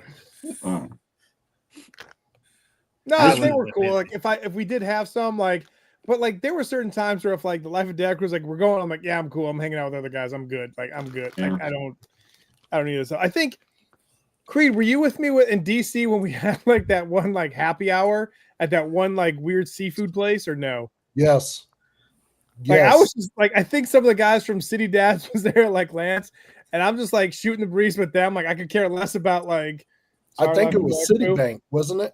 Yeah, it was no Capital One. They kept on asking me what was in my wallet, and I'm like, I thought this was paid for. I don't know why you keep on asking me for money. I don't understand that. They're like, you can leave. Well, and it was funny, like, because some would invite you out or invite people out, and sometimes the stuff would turn serious, and then sometimes, like the next week, those reps would leave and go to, like, some other company. Yeah. Yeah. You send them an email. It's like, thanks, I'm no longer here. You can reach out to so and so. It's like, all right, cool, whatever. Yeah, like looking back on it, like I would never admit it at the time, but like looking back, like why did you invite like a group of like guys out for a 5-star dinner and give us free alcohol and expect and free alcohol? They were trying to hook up with the sexiest man alive. What are you talking about? Yeah. Well, you know what? I went out with Haynes the one time, and it was in New Orleans, and I was really hungover, and they took us to this 5-star dinner, and had this great meal ahead of us. But my stomach was a mess, and so I had no like appetite. And they were pitching me like all these Haynes ideas, and I was just trying to concentrate on not puking, because just like yeah, and I was like yeah, whatever, you know. And I was not playing the game that they wanted to, you know, play. But they did not play nice with really anybody because they didn't respond to just about anybody that reached out to them. Yeah, it was probably my fault. Like we can't get this guy and forget the rest of them. Yeah, we can't get the sexiest dad alive. There's no way in hell we're getting the other guys. So forget it. That was the funny thing about Dad too. Is like, oh yeah, well, like here's my business card. You give him a business card, like you email them. It's like, yeah, we're good. I'm like, oh, okay, cool, that's fine. Yeah, I always felt like I came in on the back end of things, like right as they were ending, like right as I kind of got into the Kia crowd. You know, like Bogle helped get me in the door with like the Kia people, and I was like super excited. And I got to do the last trip they had to San Diego, where they did they brought a bunch of people out and we drove the new Kias around, and then that all imploded with their brand. About like Kia's engine or just like the the car. No, not the car didn't implode. The situation, their brand manager guy, like no comments there. Yeah, no comments. God, doing some no stuff. comments. And then yeah, then like I went out to a dinner with Amazon, I think, in San Antonio, and then that relationship kind of went away. I'm like, is it me? Do I come to these things to kill it or what? No, I think after a while, I think we all realized we're like, these mofos ain't going to talk to us after this. Like, we're good. They were doing this because they were required to come and hang out and like, okay. Oh, you're right about being a dad. Oh, that's great. Guess what? We care about moms, not dads, but cool. Thanks. Cool story, Dad. Cool story, bro. Except the Lee Jeans. I think we all had good memories of Lee Jeans. And Dub plus Men Care because we all got a million products from them. Otherwise, that's true. I think I still had to crawl so Marshawn Lynch could pretty much spray his junk on national TV. So you're welcome, Beast Mode. That Kia trip? My single most terrifying experience was there. Wait. Even worse than the fucking Hello Kitty lady? Yes. Really? All right, now we need to hear this. They let us drive around all these Kias around San Diego. I was there. And new models, but no electronic maps. They gave us flip ticks. They gave you what ticks? The paper copies of the maps. Yeah. Paper maps? Yeah. So the car I was in, we're driving, and I can't remember the woman's name. She's like, I'm from here. It's all good. We don't have to worry. The one thing they said is don't veer off of the routes because you could wind up crossing the border, and that's going to be man, I kid you not. We're driving along, and all of a sudden she goes, uh-oh. I took a wrong turn. And so we had to turn around, and we had to go through Border Patrol. So can't do that now. You got to make sure you got your papers. Right. Well, that's what I'm afraid of. Like, I have my license, but I don't have passport. I don't have anything else. We pull in, it's a gated area. Like, the 5 officers wave you in, and there's a painted rectangle that you have to park in. And I'm sitting in the front passenger seat like this, like just terrified. We pull up. She rolls the window down, and she's fine. I'm not. And he just like leans in the window, and he's like, that's a nice Kia. And I was like, oh, God, we're okay. We're all right. So I have a picture somewhere of the 5 of us in the car, in the rectangle, next to the fence. Oh, my God. That would be nerve-wracking as shit. What do I tell the wife and kids? Sorry, I'm not coming back from this trip. I'm stuck in Mexico.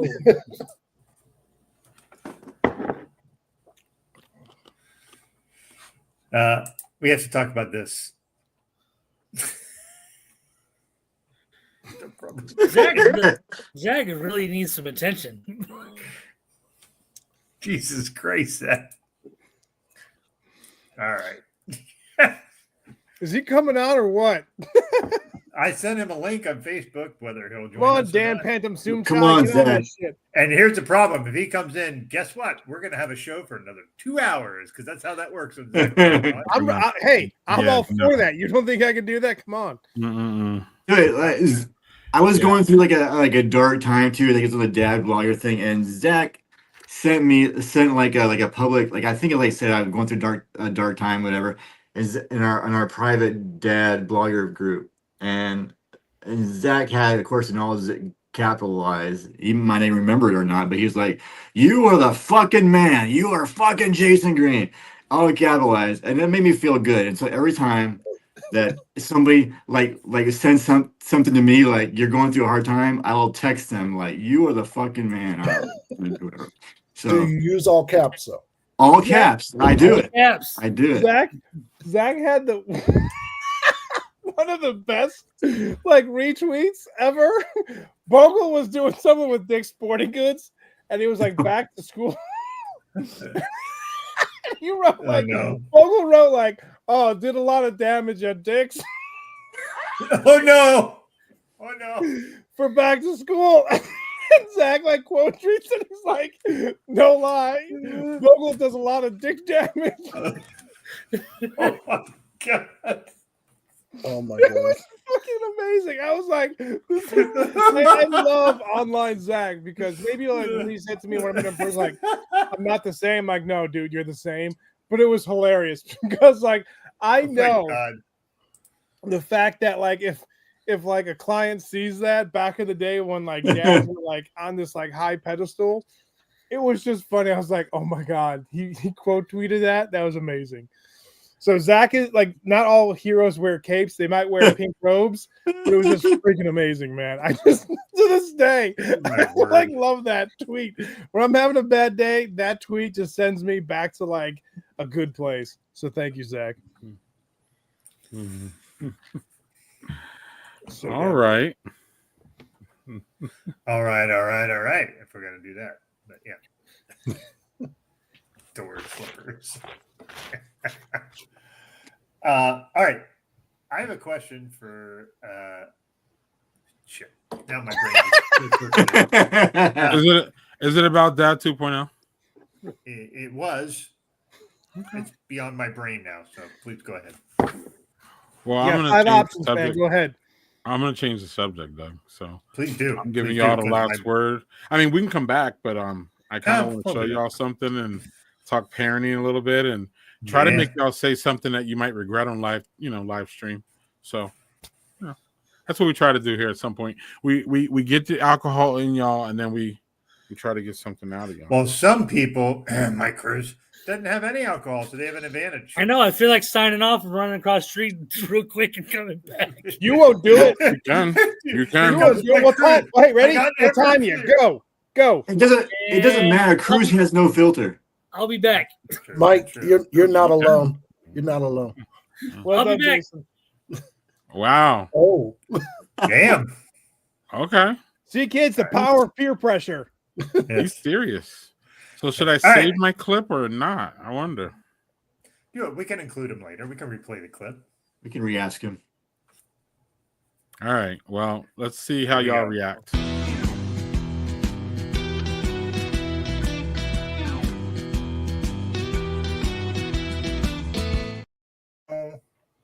Our friend and recently seen here, Afro Beer Chick. Hey, we do not care, club members. She's saying something here. Doug, you can hear that, right? Because I can't. Yes. Okay. She says something very it could be deemed controversial here, as far as parenting goes and small kids. So check it out, y'all. Just unmute how do we him when do he's this? playing. Hey, we do not care, club members. I had to jump on this one real quick because this is funny. So I have a friend of mine who, she's my age. We're both 46. So she has a 24, soon to be 25-year-old and a 20-year-old. And I have a 25 and a 20-year-old. But get this. She has also a soon to be 2-year-old. And she's not a part of our club yet. She has not started the menopause symptoms. So she's still kind of lucky. And she asked me something today. She said, hey, are you coming to my baby's birthday party next week? And I had to look at her like, what the hell? And I said, girl, I'm a part of the We Do Not Care Club. She said, what does that mean? I said, we do not care that you decided to have another baby past 40 and you trying to invite me to that baby birthday party. I will send my gift via Amazon. I am not trying to hang out with toddlers all day. The way my personal summers, my mood swings, my irritation and all that is set up, I'm trying to find out which type of tequila I want with my tacos. I do not want to be around a bunch of kids that's whining and crying. That is not mine. I am so far removed from that. Oh, man. She said, well, I don't understand. And that doesn't make you a good friend. Well, you know what I hit her with? We do not care. And I'm pretty sure she's going to see this. I love you, girl, but I still ain't coming. Bye. So, my angle on this is this. Is there a level as your kids get older that you just can't do it with the small kids anymore? And I can. This is where I firmly believe this. Like one of the things that like some of my friends who are dads are like, yo, you got to see Bluey. Like Bluey's the bomb. It's nothing like you've ever seen. And I'm like, I just can't. I'm just done. Like y'all have Caillou'd, Blue Clues me out. I can't do the small kid shit anymore. I don't care if it's Grammy Award winning, which I think Bluey is actually. And I just can't fuck with any kind of kids. And I wouldn't go as far as ABC went there, but I would be trying to not go. Who has any thoughts on this?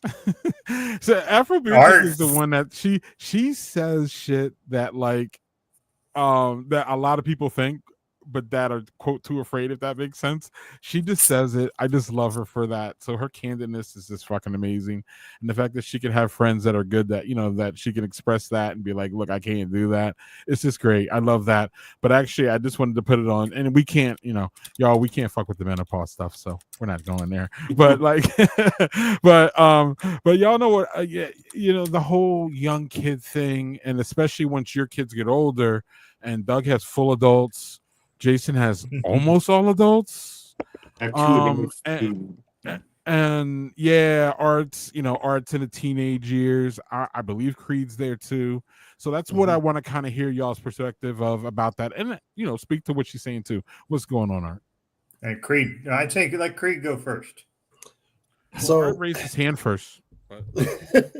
I think it's kind of funny because I'm also a middle school teacher. So I'm going to wind up interacting with younger siblings of students or younger siblings of my kids' friends. And, after being around teenagers, sometimes little kids are refreshing. Not that teenagers are bad. It's just, it's different. But I get that you have to be in the right mindset. So that's my 2 cents. Sorry, Greg, I jumped you. No worries. Well, you did for good reason. You have to log off, so thanks for that. And you have any last words? No, just I appreciate y'all, and it's really good to see you on the screen. I wish we could get together in person sometime soon. If y'all roll through Indy, hit me up. We should just would love to see you. We'd love to see you. Just come there. We should just go. You might be NBA champion soon. So yeah, the city's going crazy. It's a little dude. They're up 10 right now. Well, don't say you because I'm a Cavs fan. He's a Cavs fan. Yeah, and luckily he's not a Colts fan because woof. No, but I'm a Browns fan. That's worse. So maybe. The Colts might be worse. I think the Browns are kind of like even. Maybe the Browns have a slighter edge. No, because the Colts have won a Super Bowl and been to another one. Yeah, but that was like 12,000 years ago. Who cares? Yeah, but we haven't been to one at all. Creed, I'm a Niners fan. That's fine. Creed, I'm a Niners fan. You know this, and the fact that like the Niners like won a Super Bowl in the '90s and haven't won since because Mike Shanahan pulls a Mike Shanahan in the Super Bowl. Like that's what he does. It started with the Falcons, and now it started with the Niners. I love the Niners. I don't think they're relevant as much as other teams are, just based on their success in the playoffs. But like, no, I honestly think the Browns have a slighter edge on popularity or the it factor than the Colts do. I think he's right. Or everybody just feels sorry for us. I mean, no, I think the Colts are intriguing, especially once you get like one of those quarterbacks out of the league. Like the Browns paid ridiculous amount of money for someone they shouldn't have, but like I think Shedeur Sanders is going to do well, and I don't know. I think he's going to do well. I think he comes from someone who's got that competitive edge in there with Deion. But like, I don't know. I think if you're looking like nationwide, the Browns have more clout than the Colts do. I'm just watching Myles Garrett every Sunday. That's it. I do like that. I love the fact that Myles Garrett goes, like, for people who don't know football, and Myles Garrett, when he was asked about Aaron Rodgers, like, yeah, I can't wait to put him in the graveyard. All of a sudden, it's like, wait, did he put a death threat? No. Every time he sacks a quarterback, he puts like a montage of the quarterbacks in his Halloween. in his front For lawn Halloween. for Halloween. Yeah. All right, I sidetracked y'all. I'm sorry. Love y'all. Don't be. Take care, Miss Creed. you. Miss you. Man. Nice Creed. seeing you. Nice Creed. Nice Love you, seeing man. you. Take care. All right, Greg. Here's my What's thing up, about Greg? your friend that I love what April said right there. Like, she's honest. Like, I think she posted that, and her friend, like, the type of friendship you need for that is like a ride or die friendship. And it looks as like her friend, someone slipped past the goalie and they had a 2-year-old, right? Like, they don't have a 2-year-old because that'd be freaking, Yep. like, amazing.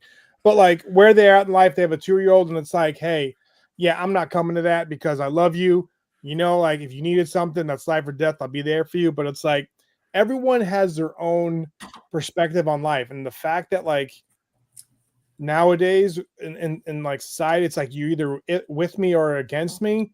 It's like, it's not the way it is. It's like, look at this person for who they are, what they want to do, with especially on their weekends, because time is precious. April's like, yeah, I'm not going to that. And her friend should be like, no, I get it. Like, she's not in my realm anymore in certain aspects. So what she said, 100% spot on. And if her friend is ride or die, she'd be like, no, I get what April's saying. I'm totally cool with that. That's all I'm saying. Like, you have to know your audience, and you have to actually know, like, where people stand. If April's friend was like, dude, you have to come to this because, like, I need you there for support, maybe April will go there. But maybe it seems like they're kind of cool. Afro.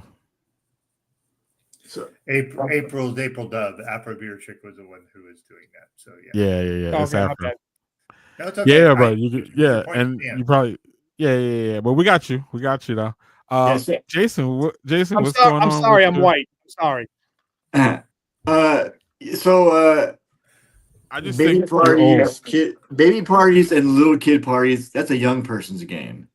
Like, Mhm. no, like, once you're old, no, you Greg, I don't want to love be you so around much. that. You don't want to be around that mess. Like, I have a grandson now. He's like 10 months old. I will be there for like him because he's like mine, like, part of me. But if someone said, like, a friend of mine had a baby, like, that's too bad for you. Like, I'm sorry. That I will support you if you want to get away for a night, like have a night out, but I'm not coming over. Like, that's past my game. I'm not there anymore. I'm old. I'm tired. I'm grumpy.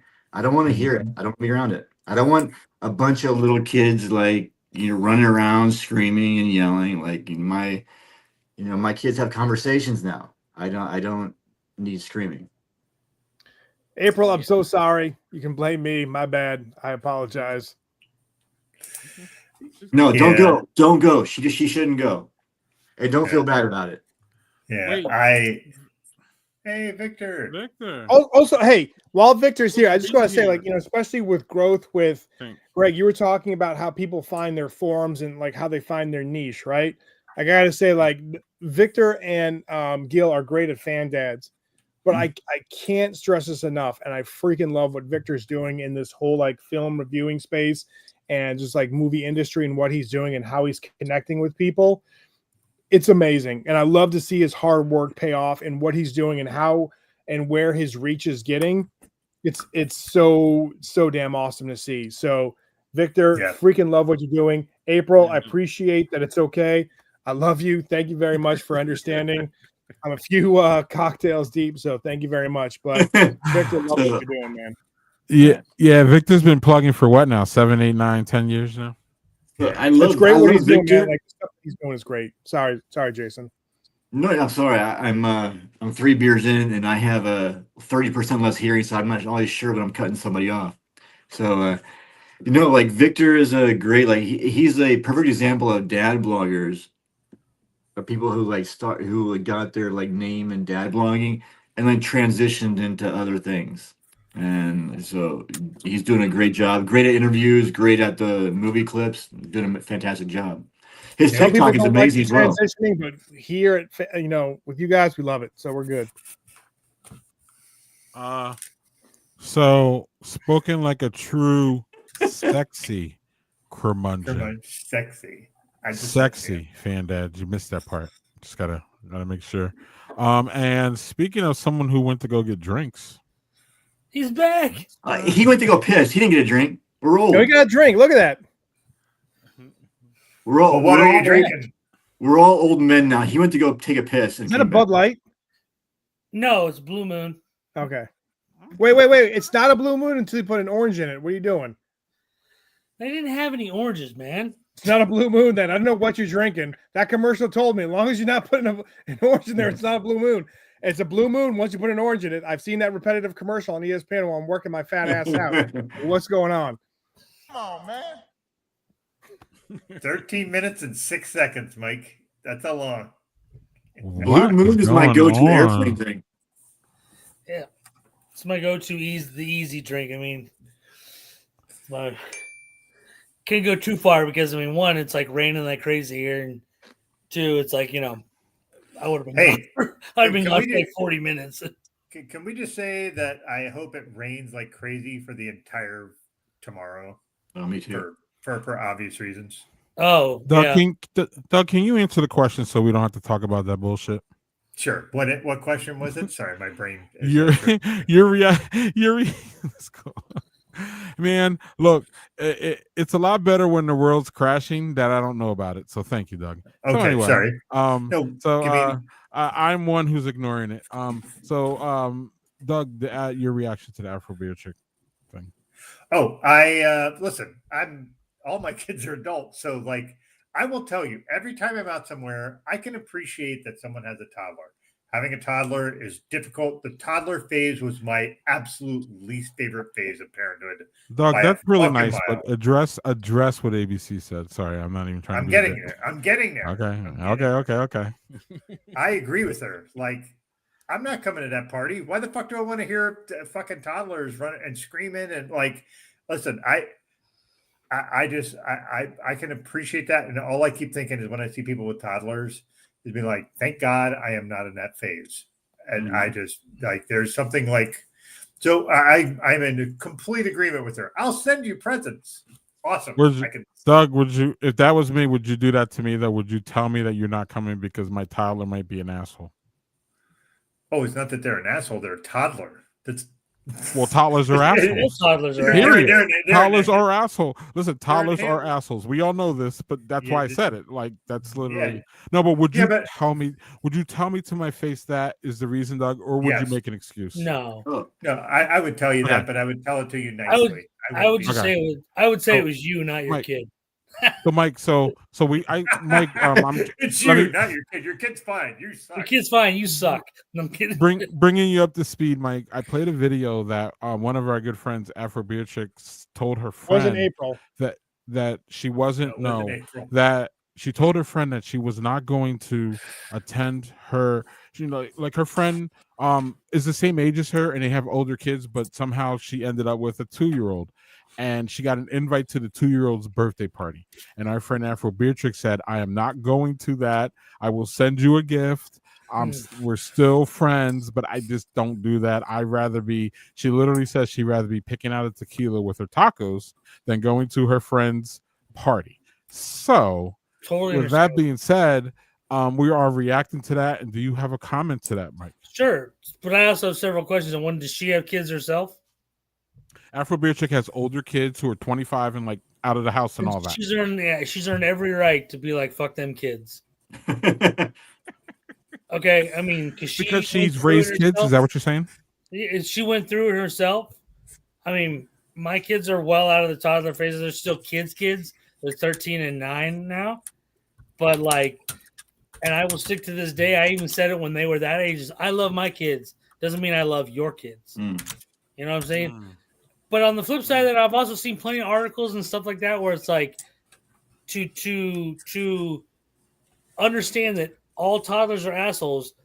But so for the people that are like get mad at like the toddler on the like they want to switch seat with the toddler on the plane, or they don't want to understand when a parent's having a problem with the talk. It's like, dude, have a little empathy, have a little understanding, but that doesn't mean you have to spend time with them. Mhm. If you have an option to where you don't have to spend time with them, by all means, I'll say it again, fuck them kids. Like, you know what I mean? Like, Love it. I love love it. my kids to death, but I don't want to put up with other people's kids. And I expect people to feel that way about my kids, even though I think my kids are the greatest. You know what I mean? Yeah. I have 2 older kids who are adults, and then I have 2 younger kids. Well, they're not so younger anymore. And I never mixed the friend groups of both. Like I have Totally. the older groups, or I'm probably closer friends with the older group because I was more cynical than the younger 2. And I was, they didn't want to invite me to things because I was, more cynical. Too sexy. Too sexy, yeah. It's too sexy to be invited. So, But yeah, I would invite like my older kids' friends to my younger kids' stuff. That doesn't make sense. nah. So also who someone who is sexy has recently joined us. Actually, one of the hardest working, in my opinion, best looking blogger guys. He's shaking his head. He's wrong. I don't care what he says. I can say he's good. I can say he's handsome, and my opinion counts too. So you're not going to diminish the host's opinion here before you even get on stage. Damn it, Victor Aragon. For real, Victor? Yeah, my first Welcome, Victor. Hello. What's up, buddy? Nice to see you. Nice to see you. What's Nice up? to I see am you. like We were just 4 drinks in, so I might be.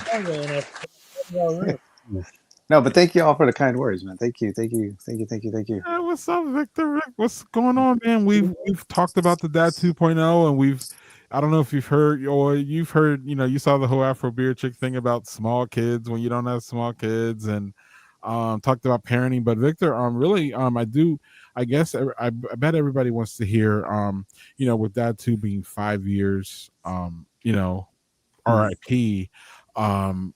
We wanted everybody to talk about the impact that that summit and the people from it and the experiences have impacted you, whether professionally, personally, both. We've heard both throughout the whole theme here. So wondering what your thoughts on that, and then we'll get your opinion on toddlers who are assholes. Well, I work at a school, so I mean that asshole toddler thing I could definitely talk about. But no, I mean the great thing about the Dad 2.0 community was I got to meet all of you guys, and then grow with that. I mean, I think it was the last year or second to last year where I always had that imposter syndrome every time I went there. But I think the second to last year is when I actually got to read something as a spotlight reader. And then I remember we were all at one of the hotels, like the hotel had like the ghost stories or something. And I remember going up to Doug and I told him, like, man, this is like the first year I actually felt like I belonged because I did this. And then, like, he just put his hand on my shoulder and he's like, dude, you've always belonged. You just had to believe, it. And but I mean, I think it helped a lot with like opening doors. And then it just also like having this group of men and brothers that I could actually reach out to every now and then when I'm not feeling, that I'm doing what I should be doing. I mean, like, I think we all have that issue every now and then where, as much as we try to do the best for our kids, there's sometimes where we just feel like we're not where we should be, or we're not living up to like the standards of fatherhood. But, we have that Facebook room where we could just, hey man, this is what I'm going through. And then you have like 10 or, so other guys pitch in like, you know what, I feel the same way. This is what I'm doing. This is, this is what's helped me. And it's kept us, or at least kept me afloat. Because there's been plenty of times where I'm just like, you know what, I'm just like done. I don't know what I'm going to do next, but that Facebook group and all of you guys have helped me out in one way or another, either through like text messages or like just, messages in general. But I think I miss that community. I miss getting together and seeing everybody in person. there's something about that touch, or just hugging somebody and being like, hey man, how have you been? I've missed you, or just catching up in person feels so much different than doing it over Zoom or doing it through this. But I mean, either this is a good way to do it, but I mean, I also love that in-person thing of just, being in the same room with someone. But yeah, I mean, I miss it. Hopefully it comes back sometime. Maybe we'll be able to be the coordinators of it, since we've been through so many of them, and feel like we're kind of like the OGs of it. Mm. But you never know. But yeah, I think it was Jason? Was it you or somebody kind of had floated an idea of like trying to meet, whether it was East Coast or Midwest somewhere, Yeah.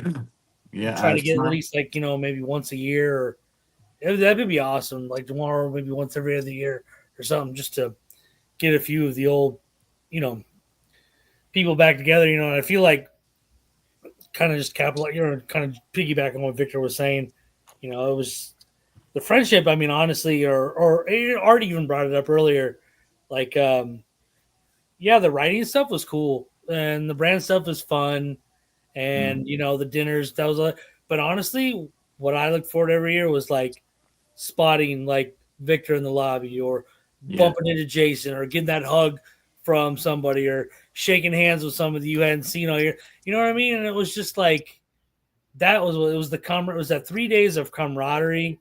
And as we all mentioned, of course, seeing like, Tom, or whoever it was, that you talked to him every day online, but you literally had not seen them for a whole year. You know what I mean? And you got to spend 3 days with some of your best friends, and sometimes people like Zach over here who keeps talking. Thanks, Mike. Yeah, I think it's a good. We should all look at the comments every once in a while for Zach over here. He's just a big ball of pink. I need attention. He's sending me to another level. Victor, I love you, man. I don't know if you heard me talk about you, and just I love seeing what you're doing, especially in the film and movie space, man. Keep on it's awesome. it. I freaking love seeing you interview all these directors, actors, and not only obviously we all have this brotherhood and fatherhood, and we all share things about fatherhood on different blogs and stuff, but it is so awesome to see you kill it and crush it in different things. Like, hey, I'm seeing this screening. Hey, I'm interviewing this person, and you and I will DM each other about this or that, or like things don't go like your way, but all of a sudden you put that work in, and the next time you get it. So keep on doing what you're doing, man. It thrills the hell out of me to see all of your successes, man. So freaking love it. And what Mike said, like Jason and Greg and Doug, I really appreciate you putting this show together around Father's Day. It's like, we are like, no matter what your Father's Day is, or what you want it to happen, or if it does or doesn't happen, the fact that like Dad 2.0 had this amazing footprint in where we all are and connecting all this other stuff, it's great. So like, I freaking love it. And it just,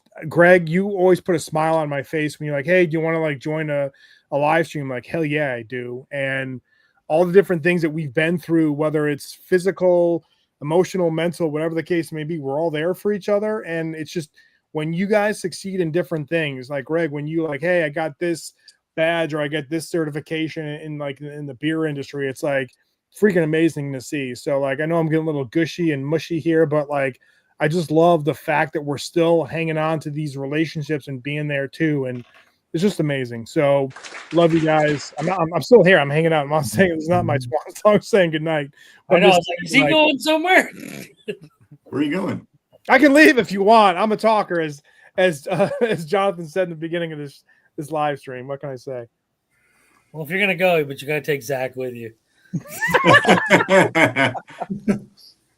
No, I think you missed it. I think you weren't there, but yeah, I said thank you to you and Jason for everything, for the kind words, and yeah, man, it's a hustle. I mean, like, reaching out and trying to see if I can get interviews or whatever, and then also too, like, a lot of the times it's like they try to schedule. Most of these are scheduled like during my workday, so I gotta like make sure that like my student is like with somebody, or I could find an empty room.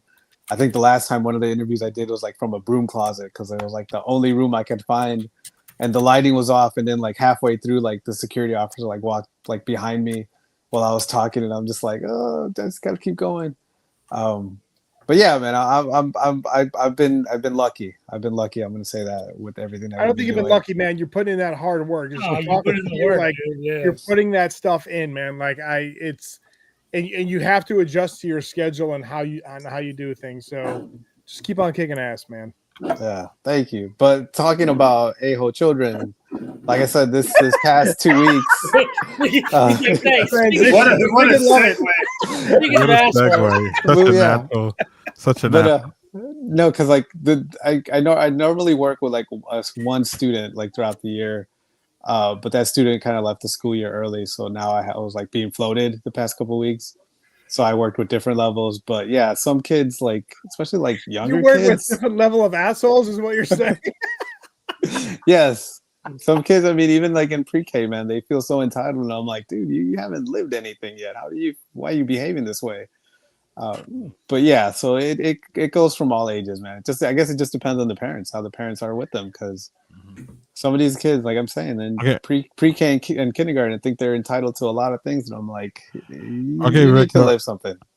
I gotta put you on the hot seat though. If I had a 2-year-old and I invited you to my party, are you coming? Or are you gonna be rude like Doug and tell me no? And the reason is because of your kid. Victor's too nice. Of course he's gonna come. If there's beer there and we can find some place to stand and talk, I'll be there. There's gonna be beer for sure. Yeah, so I'll be there. Because I mean, don't it's know not what like I'm the fuck gonna. I would be doing with a 2-year-old. But anyway, Yeah. Hey, it's a 2-year-old birthday party. You didn't explain there would be beer. Yeah, like is it your 2-year-old? I mean, who are you talking about? I think Victor's the nicest of us 6. I think it's not like I'm going to be hanging with the 2-year-old. I'm going to be hanging with the parents, so that I'll be drinking with the parents. True to that. Another thing we asked Victor was, what are you, what are you looking for this Father's Day weekend? As far as if everything happens the way that you want it to, what do you envision? How's that? Is that hanging with your kids? Is it what Mike said? Fuck them kids. What's going on? FTK. Maybe sleeping in, and then just I don't know. I have no idea. I mean, usually we go somewhere and the bar is really low here. But maybe as long as I Jason don't was have to talking pay for about dinner. red carpets and wands and grapes, and he wants the full. I think Jason wants a sexy dad red carpet extraordinaire from his kids. So we'll see if we'll hear about Victor that. wants the creep show Father's Day ceremony going on, right? Yeah, it's good. See, creep show. Great well, movie. I watch it every year. I watch that segment every year. I for follow you. Father's I Day. know your posts. I'm hip. You That's just my- text him, Doug? No, I was going to ask, what is sleeping into you? What is that time? 8 o'clock. As an old man, let me tell you, it's not even 8. 8 is too. That's really late for me. Well, I'll put it this way: today was my day off, and I woke up at 6. But then again, like I fell back. I woke up by 6:15. So sleeping Victor, in will be like till 9. I'm like you. Like my daughters, like through high school, like for high school now, like they're on vacation. But the fact that like they used to get up at 5, like my mental clock, like I'll get up at 5 or 6 no matter what. Even on the weekends, I'm up and I'm like, all right, let's go. Yeah. I think sleeping in is when you don't have an alarm set. So whatever time you get up, it's sleeping in. I like that. That's actually a really good justification to think about it, Jason, to do it that way, because my problem is I have a fucking 15-year-old Boston Terrier, and it's like if he sleeps past 6, that's a fucking miracle. He's an old guy. So like, yeah, that's a lot. So I was just curious because everybody has their own idea of what sleeping in is. My internal clock just wakes me up at 6 o'clock no matter what. Yeah. Mike, what about you? Well, considering I don't really get much sleep because my ass fucking has massive sleep apnea, so like I'm up most of the night anyway. But I typically sleep even 9. I mean 8:45. What? I mean, my kids are old enough now and don't give two shits. They usually just come straight downstairs and watch cartoons. So like 8:45. And I have a dog too, but he hates me, so he leaves me alone until I get up. So, what type of cereal are your kids rocking while they're watching cartoons? They don't do cereal. It's literally a fight to get them to eat breakfast. My daughter won't touch breakfast, but her brother will eat like an apple, a banana, and a English muffin. All right. That's- Back in the day, let's all go around. Like favorite like cereal you had when you were watching Saturday morning cartoons. What Captain was it? Crunch. Oh, Captain Crunch or Crunch Berries. Or So were you the type of person that ate them all together? Like did you eat the Captain Crunch pellets and then eat the berries? I eat the shitty Captain Crunch pellets that rip my mouth to shreds, and then Yeah. I ate the Crunch Berries afterwards. That's the way to do it. That's the OG way to do it. Also, the Crunch Berries had would put like a strawberry-ish approximation into the milk. And I would drink. You drink the milk afterward. Yeah. All right, Mike. What about you? Is it Captain? And it's not Captain. It's Cap'n. Cap'n. Put some respect on that. It's Cap'n. Yeah. Mike, what about you? That or like Cinnamon Toast Crunch. Nice. Victor. I do Lucky Charms. Greg. Wow. Honey Nut Cheerios. Nice. There we go. Jason. Blueberry or Count Chocula. Nice. Unfortunately, due to weird laws now, Count Chocula only happens during Halloween now with all the other monster cereals, which really ticks me off. Yeah, that's the only time I'm concerned. That's the only time I'm conservative. It's like, come on. Yeah. So back in the day, it was either for me, Pac-Man, which was pretty much kick cereal with marshmallows, or C-3PO. Now it's like Cocoa Krispies if I'm watching cartoons on Saturday morning. So, but the backup was Fruity Pebbles was like the backup for me. But like Fruity Pebbles, you got to have the ratio of milk is different than the fact that like if you're having Fruity or Cocoa Pebbles, you got to have less milk, whether it's oat milk, whether it's cow's milk, whether it's almond milk. You got to have less shit in there because that stuff gets soggy and that just ruins your whole day. that's the thing. You got to eat that super fast. Mm-hmm. The C-3PO cereal, you could cut it out and wear it as a mask too. Yep. Like the weird, like eating deranged Luke Skywalker killer face, like if you're like in Texas and killing people, or you got the C-3PO map. Either one works. I like that Daniel was like Fruit Loops, and I'm like, Fruit Loops are all the same flavor if they just had different colors. And I love the fact that Fruit Loops was no, Daniel, it's not that fruit, it's F-R-O-O-T, fruit. Yeah. And if anybody thinks each one tasted different, you're on drugs. They all tasted the same. They're all the same. Yep. Same with Apple Jacks. The red didn't taste like cherry. The green didn't taste like apple. No, they're all the same. Don't even get one flavor. Apple Jacks did the same thing. They were. Can anybody name the original monster cereals? By the way, it was Frankenberry, Blueberry, and then Count Chocula. And there was the one that was like the werewolf one, and which was, and I can't remember the name. Fruit Brute. Fruit Brute. Thank you. Was turned in like our days to Yummy Mummy, and then it became like now there's a DJ like Caramel DJ something. Like they just totally went like with it. So weird. I'm sorry, I just turned this into like a cereal like podcast. Where's Manny at? Manny should be on here for the cereal podcast. Yeah. And Cookie Crisp as well. Out of nowhere, our old brand, was it Kellogg's was gonna jump on here and be like, "Hey, what are you guys talking about?" Fuck Kellogg's. They never agreed to my pitch. Yeah, they took me in San Diego. It's a 3-year-old beer. Nice. Celery fridge. I just drank again for the win. That'd be great. And does it drink like a 3-year-old beer? If he's ahead of the FDA. Now, here's the thing. If it's a 3-year-old beer, do we go to the party for it since it's a 3-year-old and it's a toddler beer? No, now it becomes fuck that beer. Mm-hmm. That beer is an asshole. Yeah, probably. It is an Omegang beer. So it's their 25th year anniversary. So actually, they're 28 years old now. But it's a lovely pour. We're going to see how it tastes. It looks like a beer. Jesus. They give a bib. So this was a Imperial Amber Ale with orange peel, grains of paradise, and coriander. What a mix.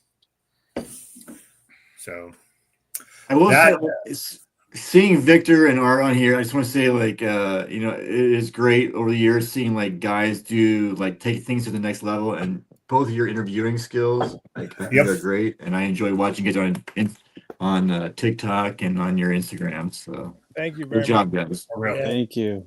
One of these days, I'm gonna release the very first interview I ever did, and that was with Bruce Campbell.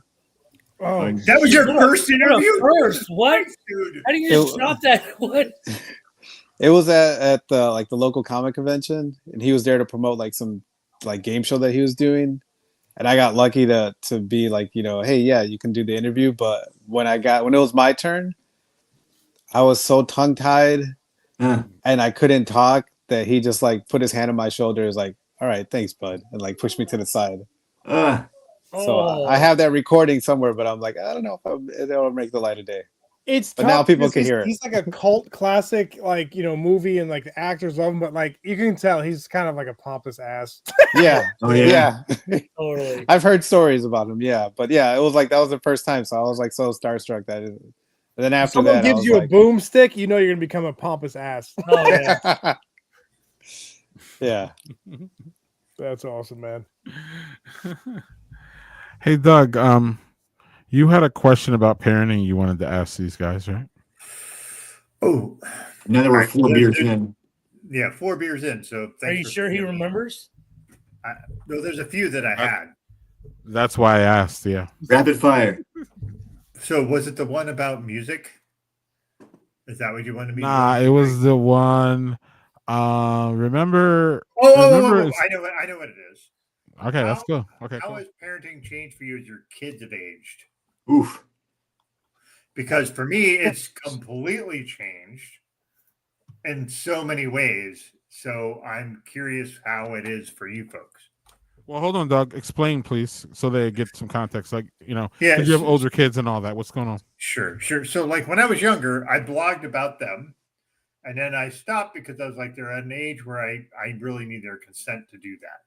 So like, that's just an example of how you shift your parenting, because like when they're little or they're dependent upon you and they need you to take them places and pay for things and do things, it's different than when they're a little bit on their own. If they're able to drive, maybe you're fortunate enough that you're able to afford for them to have their own car. Like there's a different level of parenting for me. Like, so I have a son who's almost 25. He lives on his own. And then I have 2 kids that are 20, and then I have 1 kid that's 18. And all of them are different. They're so different in each way. So I just look at parenting as just so different. Like the idea of like, one of the things that I really struggled with was the idea of like, they don't need me. They don't need me. Now, if something's wrong and they need shit fixed and something's going haywire, they will call me. I am the person they call when shit's going off the rails, which I'm alternately thankful for and kind of mad that's the only time they talk to me. But like, but that's a sign of good parenting, man. Like if they're self-sufficient, but then they're all of a sudden like, oh, I'm in a jam. Who can get me out of this, or who can help me out? And the right path is my dad. I'll reach out to him. That's what you want. Yeah, it is. It really is. But I'm just saying, like so that's my situation is my youngest is 18 and my oldest is nearly 25. So like it's a different beast for me. Like, Mike and Victor and Jason, your kids are all younger. I think, well, Jason has a few adult kids. But you know what I mean? Like there's a different way you approach. So how has parenting changed for you as they've kind of aged into different ranges of what they're able to do and what they can do and what is acceptable for them at that age? Well, for me, my daughters are like 17 and going to be 15. And it's to the point where like, the whole idea of being a parent is obviously after a while, like you want to be out of a job in the sense of like, in my opinion, having them like rely upon you and they'll be able to rely on their own. It's hard to like release certain things or let them like discover certain things or let them fail on their own and being like, oh, this is what they were saying. Like for me and my wife, we're like, there's certain values or certain ideas that we're trying to instill into them. And it's like, oh, this is why they said that. And it's, you have to do that. And the fact that you said that, with your kids, each one is different. I think especially when when you're a young parent and you have multiple kids, you think the second or third or fourth. Well, no, I think if you have I only have two kids, two daughters, but like you kind of think like, all right, like the second one is acting different than the first one, especially in the different stages. Why is it happening? It's like, oh, wait a minute. If you're a kid, if you are someone who has, siblings, you're like, I'm not like my siblings. Everybody was different. So you kind of realize that. But then as they get older, there's certain things you let go and let them do. And it's like, okay, like, especially for my oldest, for her birthday, we maybe like do stuff all together. But she's like, hey, for my birthday, I just want to go out to a restaurant with my friends and do that. And that's what we want to do. And there were certain milestones, like teaching her to drive, like I was cool with, because it's like, I remember like that's how you get your own freedom. The birthday thing got me as a dad, where I'm like, she doesn't really need me to celebrate. Like we celebrated her birthday, but it was just like something like her main thing was with her friends. I was like, oh. And now that I started teaching a class at UNC and she's going to be going to college in about 2 years, I'm like seeing the landscape of college, and it's like a little bit different than when I was in college. And I'm like, oh, this is what she's going to experience. And both of her are going to experience. And now that we're going on college tours and stuff, I'm like, things got real. And it's just to the point where it's like, you realize the more as they get older, the more you let go of, and hopefully you and your partner instilled all the things that you think would help them survive. So I know I kind of talked a little bit, maybe gave a little mushy response, but there's a lot of factors go into it. But ultimately, you don't want them to need you anymore, which sucks. But if you build a good relationship with them, they will come back to you and just talk about normal stuff like we're talking right now, whether it's pop culture or whether it's Zach Rosenberg that every family talks about, or cereals that you used to eat in the 80s and 90s. Other than that, like, you want your kids to be self-sufficient. That's the way I look at it. Yeah. Absolutely. Like I have 4 kids, 20, 21, 19, 13, and 9.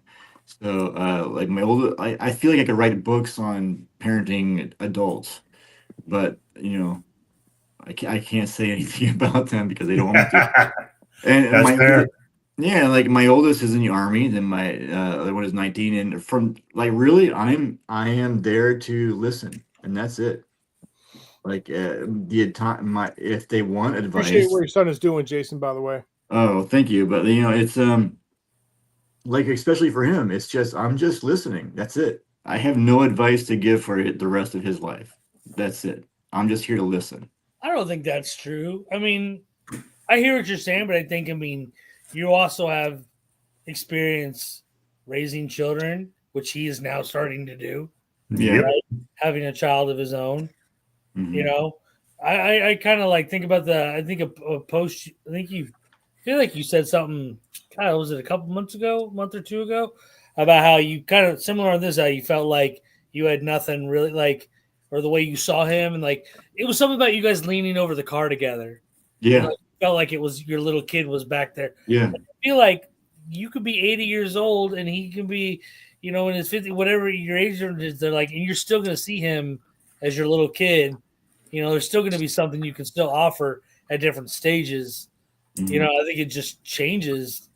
I mean, I agree with Mike. Not like Mike, you can finish, but like, yeah. you guys ever see that Subaru commercial where that dad is talking to the daughter, and the daughter's like sitting in the driver's seat, and she's like a 4-year-old, and he's talking to her all about like driving things, and then it flashes and then you see the daughter being like a person who's of age to drive, and like that hits me, especially where my kids are. I'm like, woof, okay, like they are you. It's tough to let go because you always see them like we're all on Facebook, and it's like you get those like, hey, this happened 8 years ago, and you see your kids as like 8 years younger, and you're like that was yesterday. What the hell happened?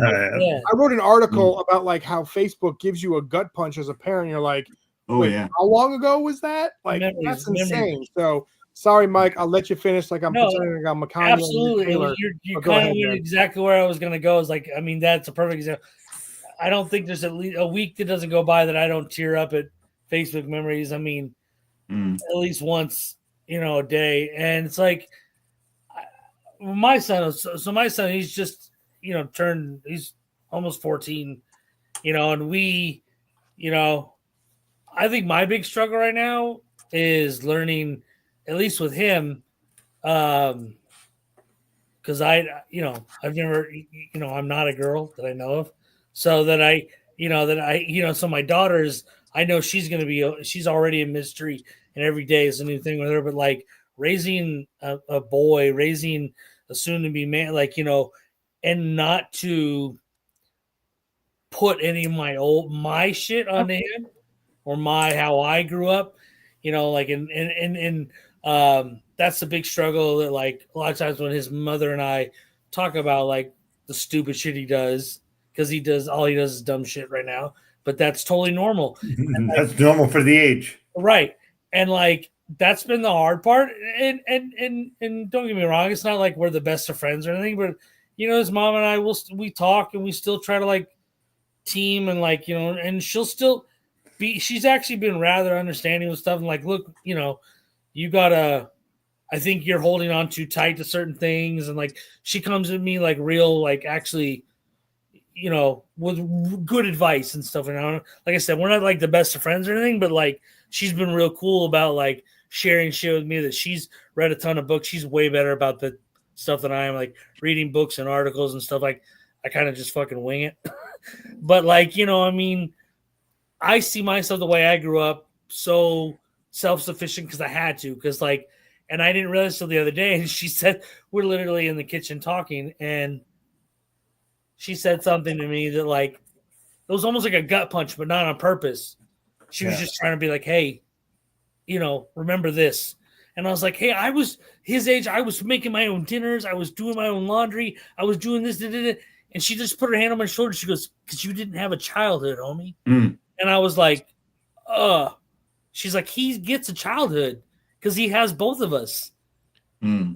And it's like, she's like, so he's coming from a completely different lane than you did. And I was like, I got to walk away for a moment and think about that. You know what I mean? Like, and so like, I had to like take 10 minutes to like step away and think about it and then come back to him with what we were talking about and go, okay, look, I'm disappointed XYZ, but I realize it's not because of you. It's because I was thinking of like what I did and I had to come at him differently. And he's just way more, and it's a good thing. He's way more sensitive and in tune to his emotions than I ever was, or any of us. I mean, in this generation, I think I'm thankful for that.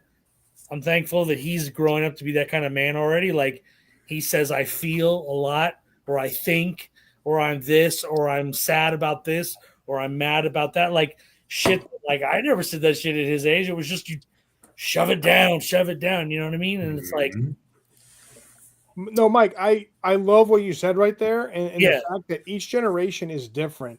I think, Right. especially with my podcast and when I do the Father Quick Five, like favorite family mover, favorite band or genre of music, no matter what era you grew up in, you feel like that era was the best, right? Mhm. And so we got to realize that our kids think that they're growing up in the best era that's ever been there. And the fact that you took time to be like, all right, I got to think this through different lenses. You're looking at what other people were telling you. And one of the things I appreciate what Daniel said right there about appreciate the advice about like on aging, not going to lie. And also too, like, I know he's talked about like he has some vegan croissants coming on Sunday morning for breakfast. It's like, it's funny that he mentions that because my wife, my youngest daughter, like have dairy issues. And so like I go to like Whole Foods and get like vegan croissants.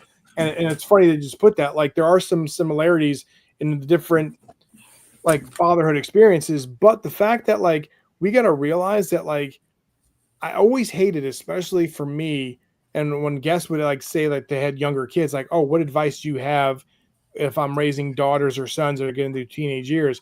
The biggest thing is like you shouldn't go into the stereotype of having like a teenage daughter, like, oh, it's the worst. It's like, no, it's not the worst. If you buy into that, you're gonna like parent that way.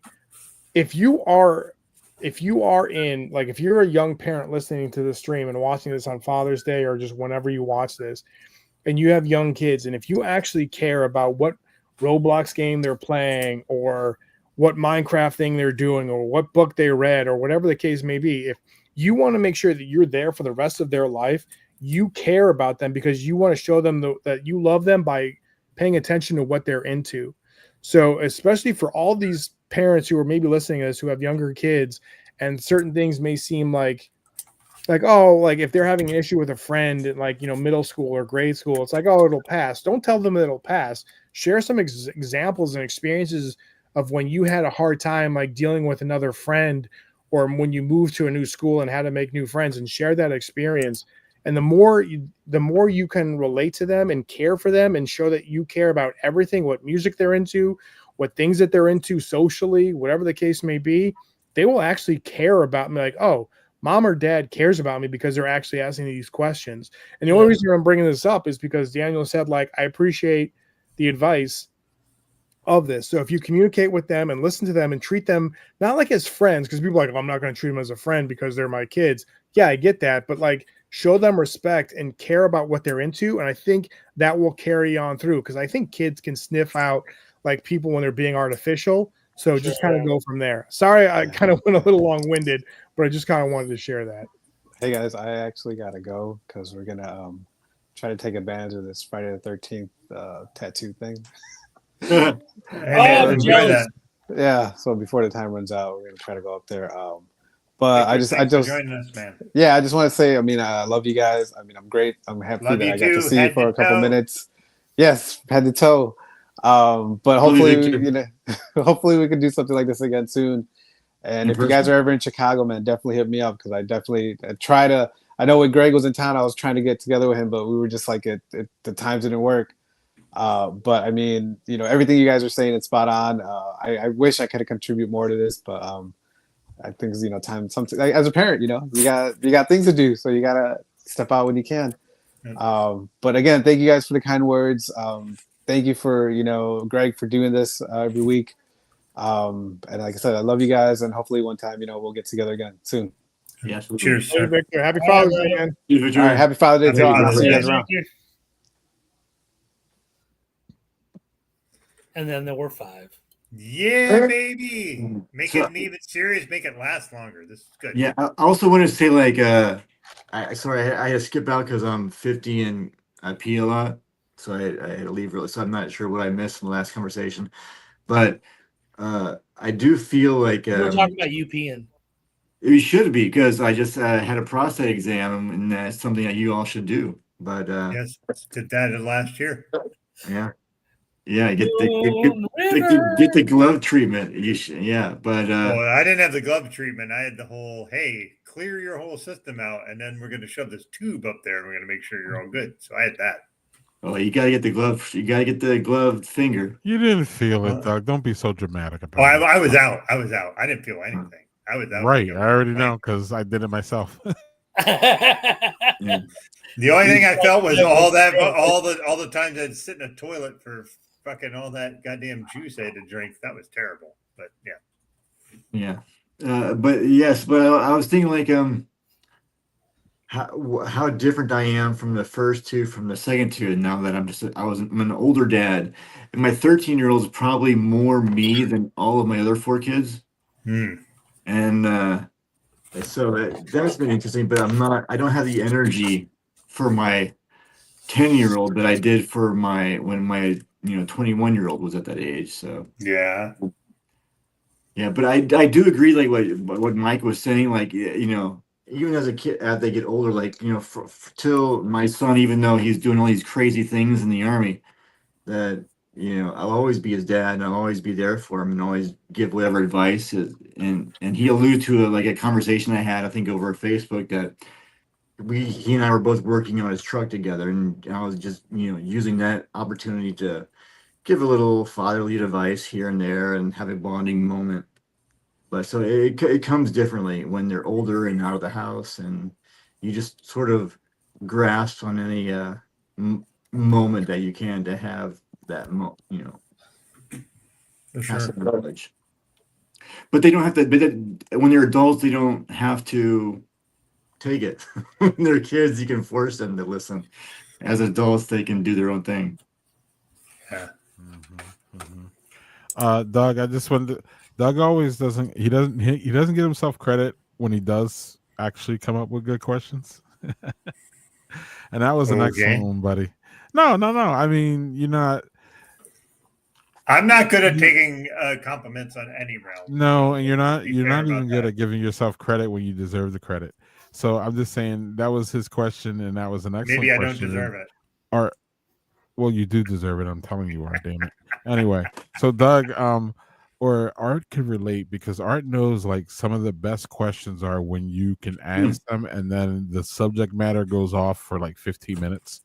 That's when you know you've asked a good question. Actually, sometimes they say good question and then they answer with like 2 sentences. It wasn't a great question then, in my personal opinion. As someone who is trying to take up his interview skills, doing all the podcasts that I've been doing, it really is an art to be able to get people to just talk. And so, great question, Doug, on this one, because I asked you earlier this week to come up with questions for us, and this was a good one. So. Yeah, but this was a collaboration. To be fair, I said a certain question. You're like, yeah, but maybe not that. And I'm like, how about this? And you're like, great. And so it was a collaboration. It wasn't me just coming up with That's it. true. Let's be clear. We worked It together. does take 2 to make a thing go right. Thanks, It Round takes Base. 2 to make it DJ out of Rock. sight. It takes 2 to make it out of sight. Jesus Don't Christ. sing it because then we'll get copyrighted. I'm feeling very self-conscious about my glasses at the moment. I sat on them and they're all crooked. So I've been like feeling All right, self-conscious. Dude, we can't tell. Let's do the crooked. I could tell. I was crooked kind of glass nervous about that. Thank you. Thankfully, you brought that up, Jason. Yeah, thank you. Yeah, I was going to say something, but maybe we just thought we didn't want to make you feel bad. So. I Well, thought your one is face was rest. just drooping. One is resting on my ear, and the other one's like up here. So Hey, I'm going to tell you Jason- something. What's really weird, and sorry, Greg, give me one second, is when No I'm worries, wearing no my worries. hearing aids and I put my glasses on, my glasses are almost always crooked because they don't sit on my ears quite perfectly because they're over-the-counter hearing aids. And so the wires that go into your ear sit at different levels. So my glasses are almost like this half the time. So I have to like force them down. So like it's really, Jason, I understand what you're talking about, where they just don't feel like they're perfectly set. Yeah. Well, mine are reading glasses, so these end up getting rolled over in bed because I read with my phone, and then I fall. You fall asleep with your and then glasses on? Oh, every night almost. Never. It's Never. bad. Never for me. Never. Bad. But because the only time I use them is actually when I'm on my phone. So yeah. Anyway, I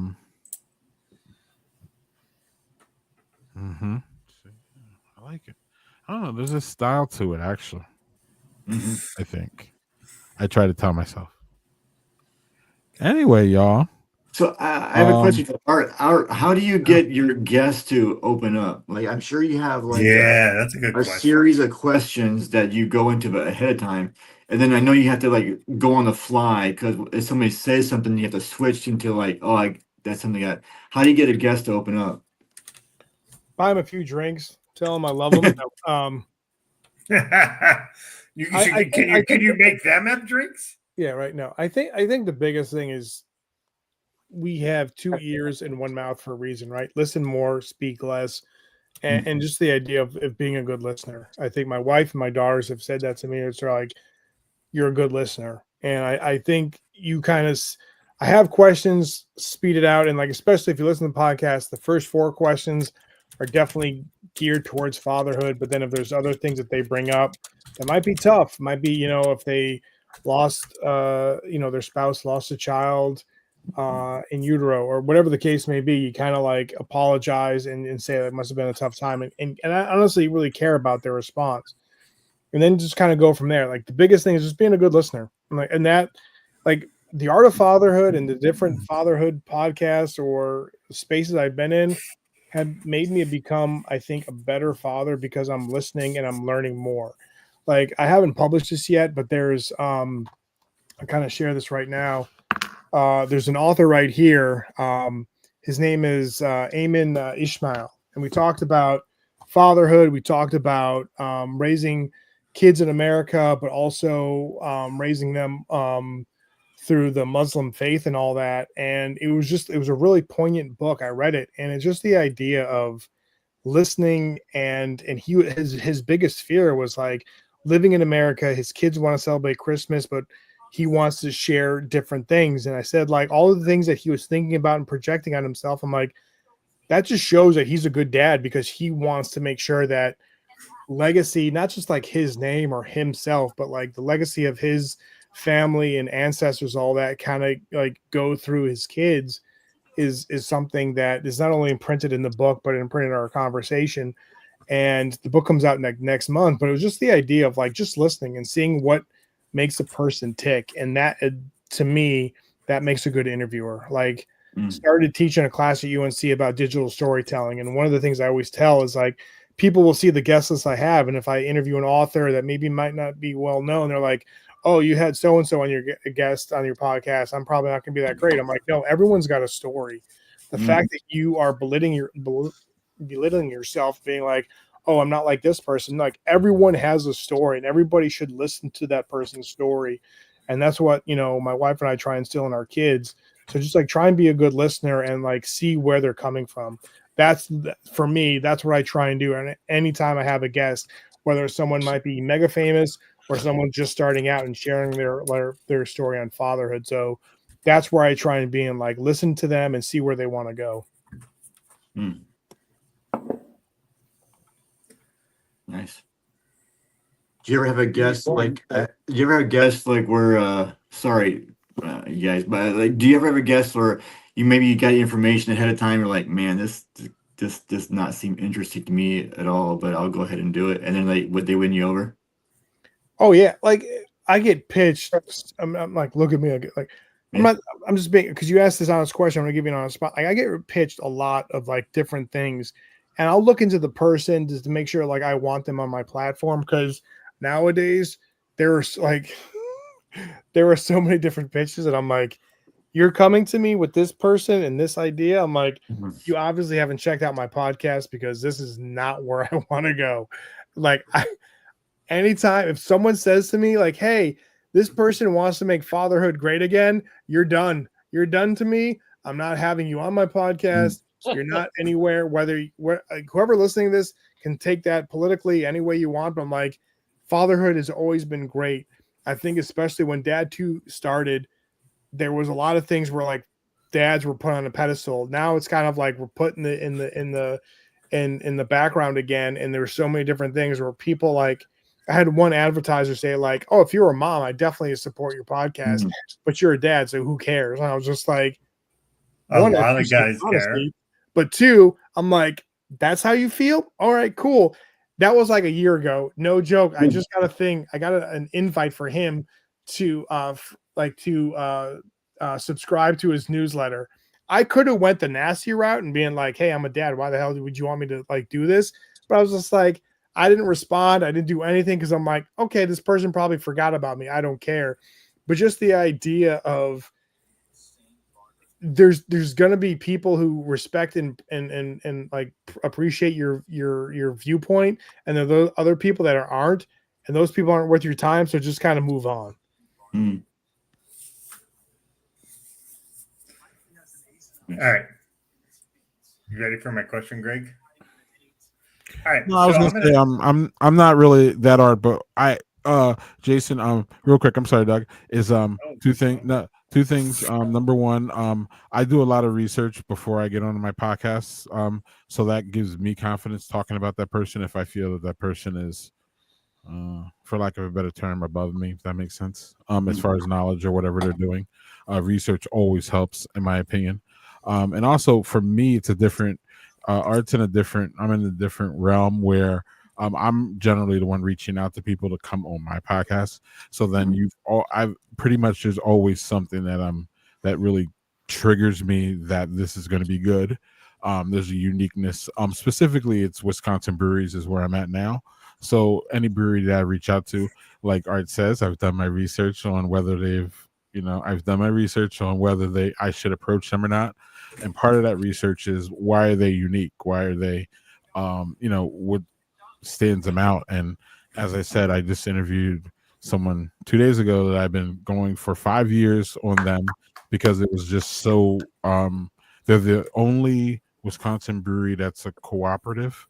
And they're the only one, and they're the only one that's still and I just always thought that was interesting. So I always wanted the interview. So it took me 5 Greg, years to get it, Greg, and in how 5 years long, I did how my long you been research. trying for that? Excuse me. How long you been trying for that interview? 5 years for a 30-minute podcast. Dude, I feel that answer in my bones. I just want to appreciate and applaud you for like, listen, you're smiling, but like honestly, that means the world to me that you stuck through that. That's freaking amazing, and I'm glad you landed that interview. That means the world to me right there, man. Nice job. So Yeah, Greg, fun. have you ever been like interviewing someone though that you really want to interview, and then like halfway through the interview, like I should have not done this. Like this guy is just fucking boring. Not done for a that. Badger Beer Hour. How about for Brothers and Booze?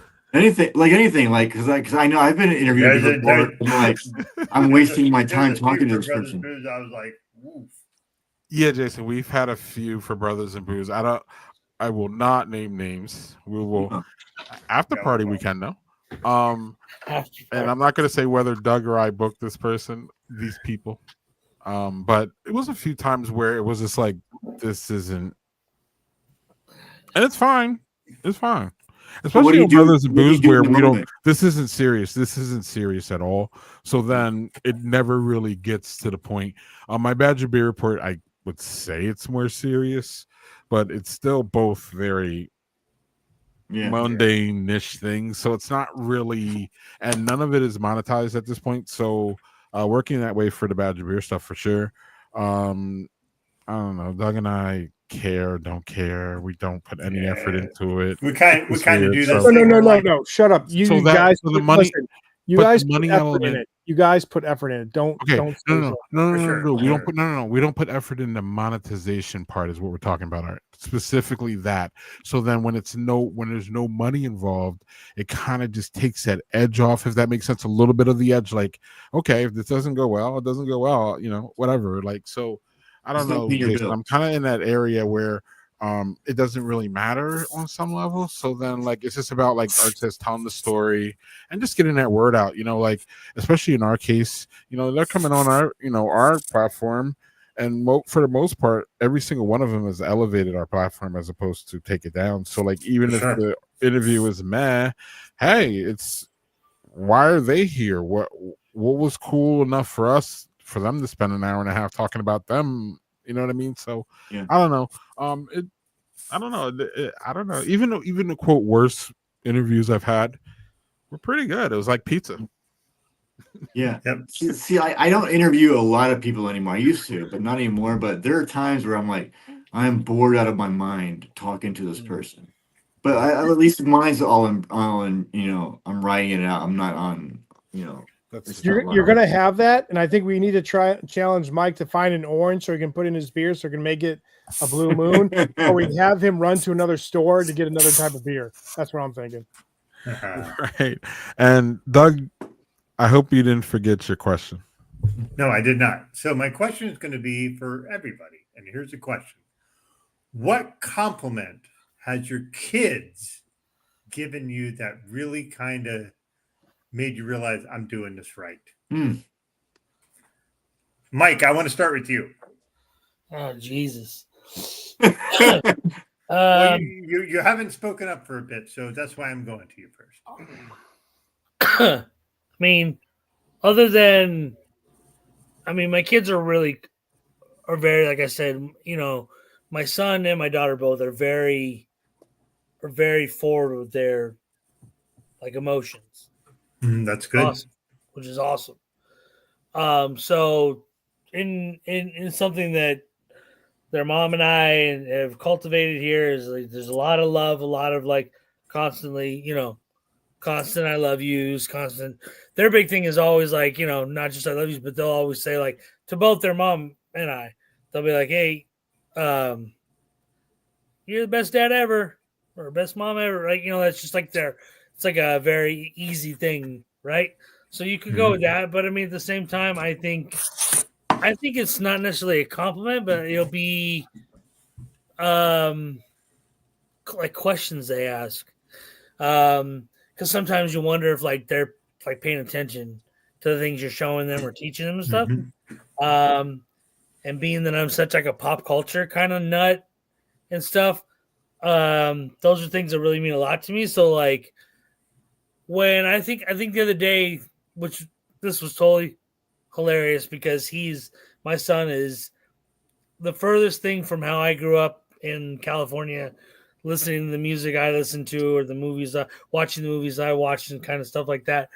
But out of nowhere, he was just like, "Hey, Dad," 13-year-old self. He was just like, we were in the car and a song came on. And he goes, "Hey, Dad, who do you think the greatest rapper of all time is?" I'm like, "Here we go, here we go," and I'm like, "It's that time." And like he knew as much as he also knew the mistake because he knew I was gonna go on and on and on and on and on. I was going to talk about the evolution of the West Coast hip hop and how it came from, how it started in New York and like you had this guy and this guy and this was happening. And like I could see him glazing over because, he stopped listening. But and I was just like, well, you know what, but it's not a really easy answer. I said, but I appreciate the question. I said, that's awesome you asked me that because, it's something I really enjoy.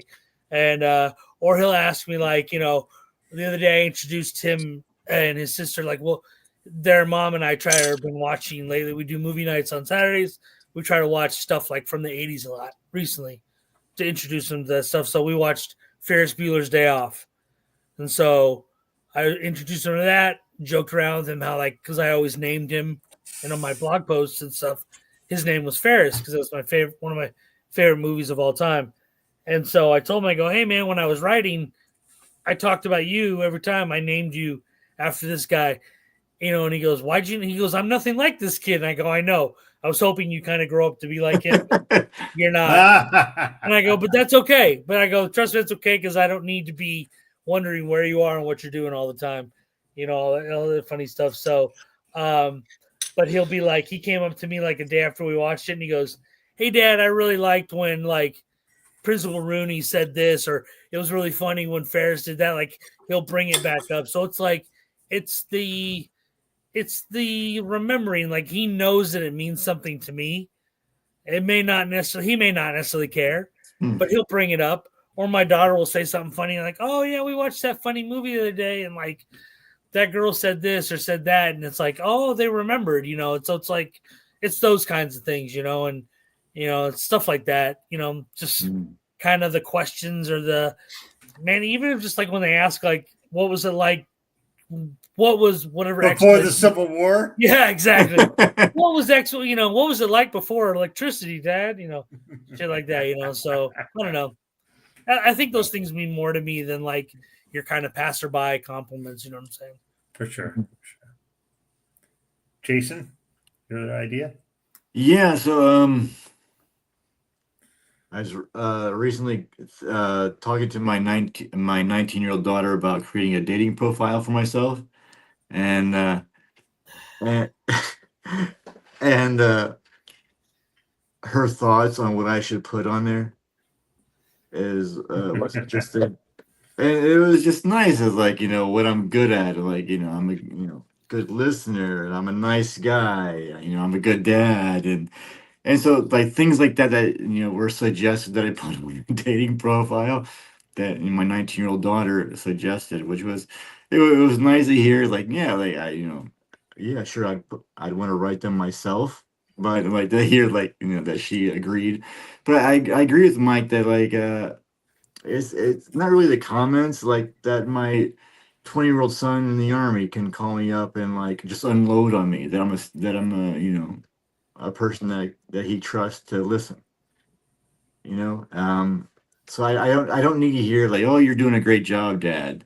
But by them like talking to me about what's going on in their lives or saying something, revealing about a feeling, I think that's more important to me than them telling me, oh, you're doing a great job, because it just tells me that maybe I am, because I'm a safe person for them to talk to, and that I'm not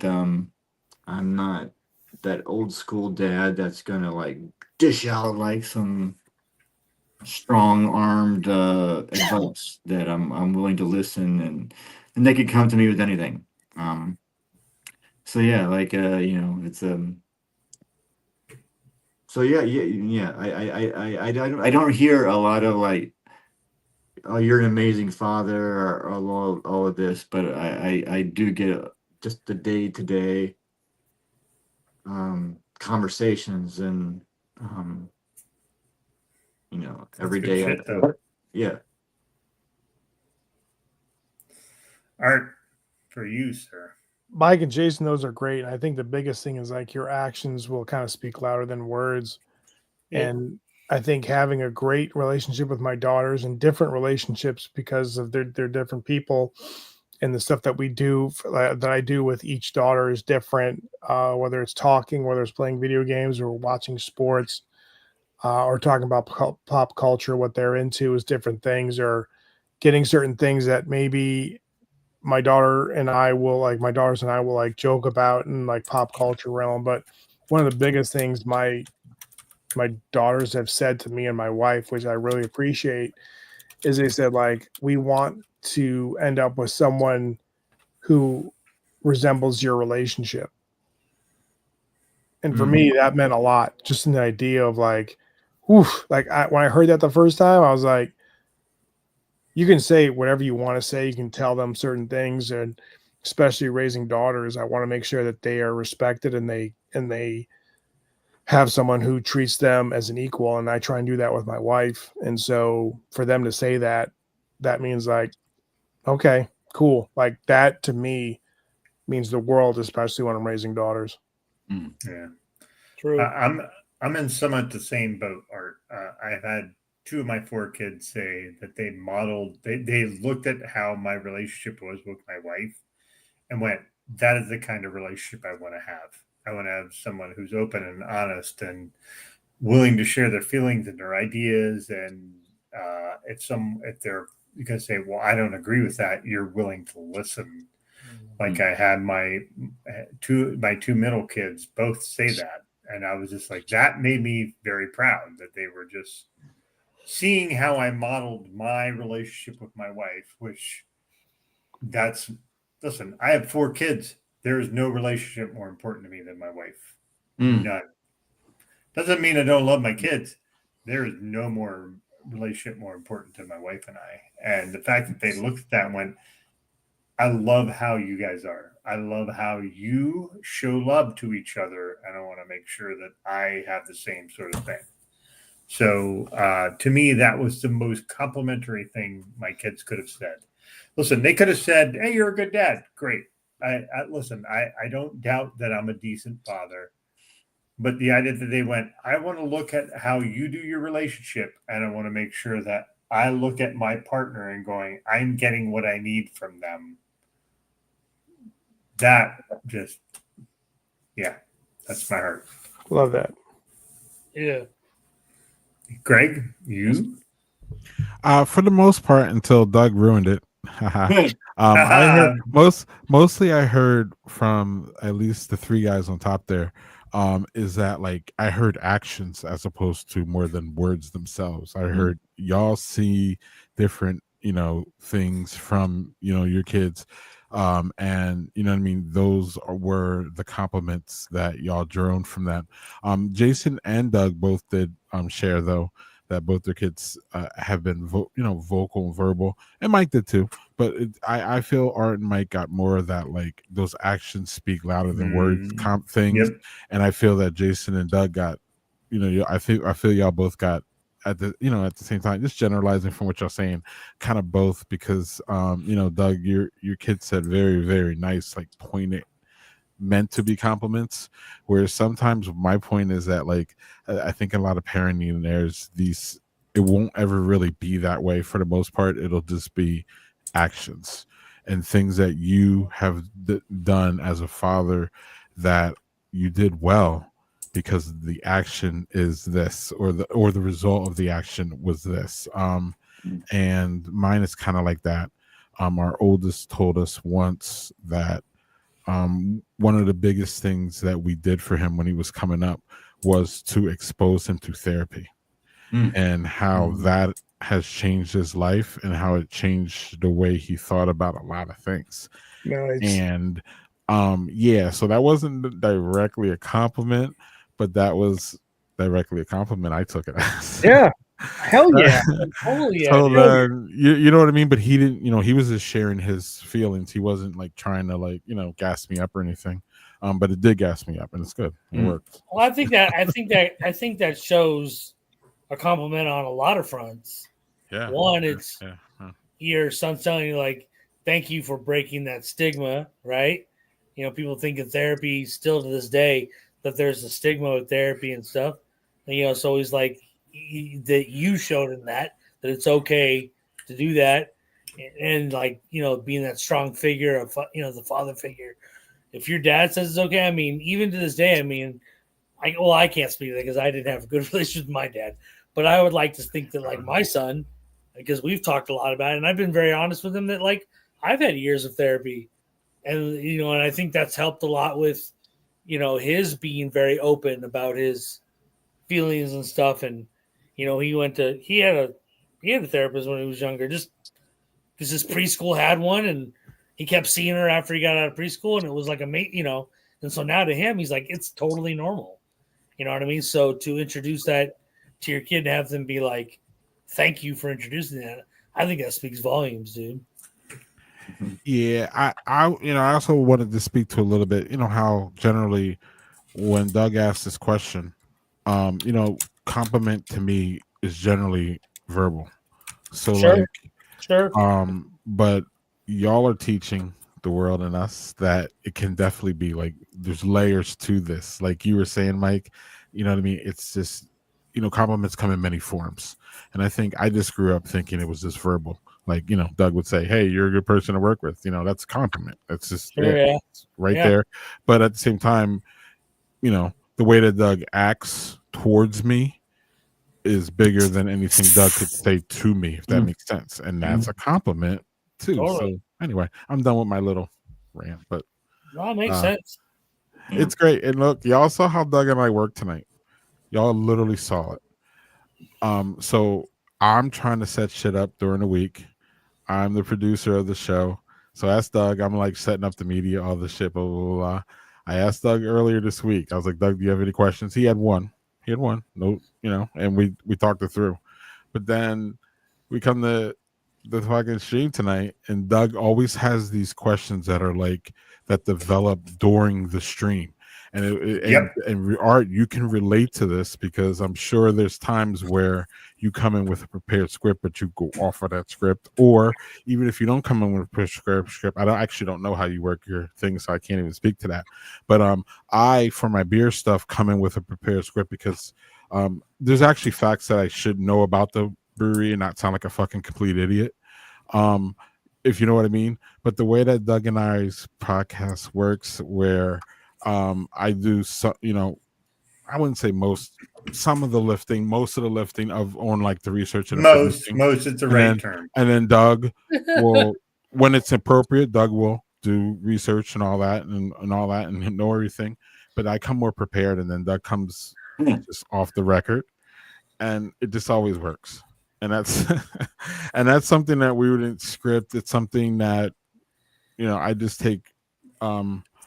I just appreciate a lot, and I probably don't tell Doug that I appreciate just the chemistry between us and how it's evolved and how it wasn't always this way. Go back to the first couple; they were not great. And we went over some times where we were talking over each other, and we had like conversations in the back about it, and so it's been an evolution, but like it's just been a joy to work with Doug, and it's just been a joy because that came from Dad 2.0, and that's why we're all here. And I just have special relationships with all of y'all, and it's just amazing.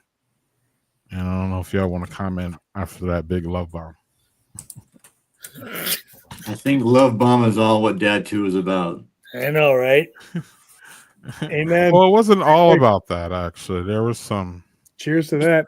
It was mostly. There were some conflicts in there. We don't have to go there. We'll end the stream and go there. I think absolutely there is conflicts. I think anytime you get a group of people from all around the country in one space, there's going to be conflicts. But I think for the most part, there was love. For It was sure. mostly love, though, for sure. Oh, Unless y'all know some shit that I don't know about. I know plenty of shit, but I'm not going to talk about it on here. I was just saying, I know plenty of shit too. Being a moderator of the group, I know plenty of shit. All right. Yeah, Well, on that note, I'm clicking. I got so we plenty of can get the tea. Yeah, I'm clicking end stream right now, and we want to thank y'all for But seriously, we're wrapping soon, though, y'all. I don't know if y'all want to talk about your beers real quick. This has been amazing, y'all. I can't wait to see y'all back next year. So that's how we feel about it. Thank you for the invite. Appreciate it. Yeah, thanks, Greg. Thanks for reaching out, brother. Yeah. Jason, I want to hear about your beers before we go, because you had 3. I had 3. I'm a stout guy. I like my beers thick. If I can cut it with a knife, that's a good beer for me. Wait, I'm hearing you like your beer. You heard it correctly. Black you heard what and he thick. likes. I like my beers thick and dark. Black. Yeah. Just like my men, right? Mike, why did you, Mike? Airplane, baby. Come on, I like my coffee black, just like my This men. This is a family show. We're gonna keep it solid. No, it is not a family show. Not a family show. Come on, you guys. I know you've seen Airplane. I have. I knew exactly what you were saying, Mike. I do too. Oh, I wasn't insinuating anything. I don't know what y'all are talking about. Jason, get back to your beers, please. I don't know what these. No, like the chocolate milk style was probably my favorite of my 3 beers tonight. I'm looking forward to sitting on my back porch in the summer and sipping on them. This was thick, dark, and sweet. My kind of beer. Just like something Mike likes. I get Mike's like, Doug, that's on his Tinder profile. I'm gonna put that in my profile going forward. Doug, did you have any thick, dark things? Oh, I had several. I had a couple of thick, dark beers. He's got you, brother. Yeah. So I'm just gonna say I didn't have not so dark though. I had some really good beers tonight. I'm trying to figure out order because there's just not really an order because they were all really good. This is my 3-year-old Omegang 25th anniversary, which was a Imperial Amber Orange Peel, Grains of Paradise and Coriander. This was good. It was interesting that it aged for 3 years. Everything sort of fell off except the Imperial Ale. So just for that, maybe a little lemon peel. But so these 2 were equal. This was the Estonian Porter and the this was what was called Pitch Black Porter. What's cool about the Pitch Black Porter, which is a great label. They also have the artist name on the thing so that you know who the artist is, which is cool because that doesn't always happen. So good on these. These were both excellent in just their different ways. Porter was a really solid porter, but really super roasty. Like sometimes porters are roasty, sometimes this was just really good. But the Pitch Black was a really good stout. This was good. My favorite thing was this German Pilsner. This is just superb. And Greg, I can't wait for you to try this. I'm sending you this. So that's some white beer. It is a white beer. You'll love it, motherfucker. You'll love that beer. I promise you. I love that you guys like send each other beer. That's so cute. Yeah, that is nice. I send a shit ton of beer all over the place. To be honest, I'm a nerd. I love sharing beer because I'll send stuff and people will send stuff. Hey, give me all the weird shit. Give me all the weird stuff. Doug is a boss in this, and I'm an asshole toddler. But I still do. Doug, I want to drive upstate. Doug goes to the 2-year-old parties then. There you go. Yeah, he does. Doug is. Yeah, he does. Yeah, he does. He's nice about it too, and he brings nice beers too. Greg. Oh, yeah. I sent him these Rev IPAs that were over like big Rev. Hey guys, if you want to get some good New York City beer, well, Jason, you're in New York City, so maybe Daniel doesn't need to send you shit. Yeah, Daniel, where are you? Yeah, maybe y'all can meet up though. They could at least get up. Let's get together. Yeah, he's in Hell's Kitchen, I believe. Make that. I'm in Queens. Look at that, Doug. Look at us changing lives 5 years after that 2.0. Daniel, let's have a drink. Hell's Kitchen. Oh, Jason. He's with Daredevil. Jason will make that He's happen. a Daredevil. Such a good series. I love that. Jason will You make that watch the connection new happen. one? Yep. Art, is there any, I have not watched any of the new ones. Watch it. Yeah, It's good. All right, y'all. It feels like a comic. Sorry, Greg. It's like a comic. Like each one is a comic book. Check it out. You'll love it. Go. It's time for the after party. Don't go anywhere. Or Cheers. go somewhere. Happy Father's Day, everybody. Happy Happy Father's Father's Day. Day, everybody. Happy love you Father's guys. Day. You guys are amazing. Shout out to all the dads. Shout out to all the dads. Shout out. Good times. All right, y'all. Cheers. Cheers. See you next year. All of y'all together next year. But we want all y'all to come back as regular guests. Absolutely. Anytime. Anytime you want. All right. And then we can like get through Jason and he'd be one of the boring ones, Doug. That we could, barely get through.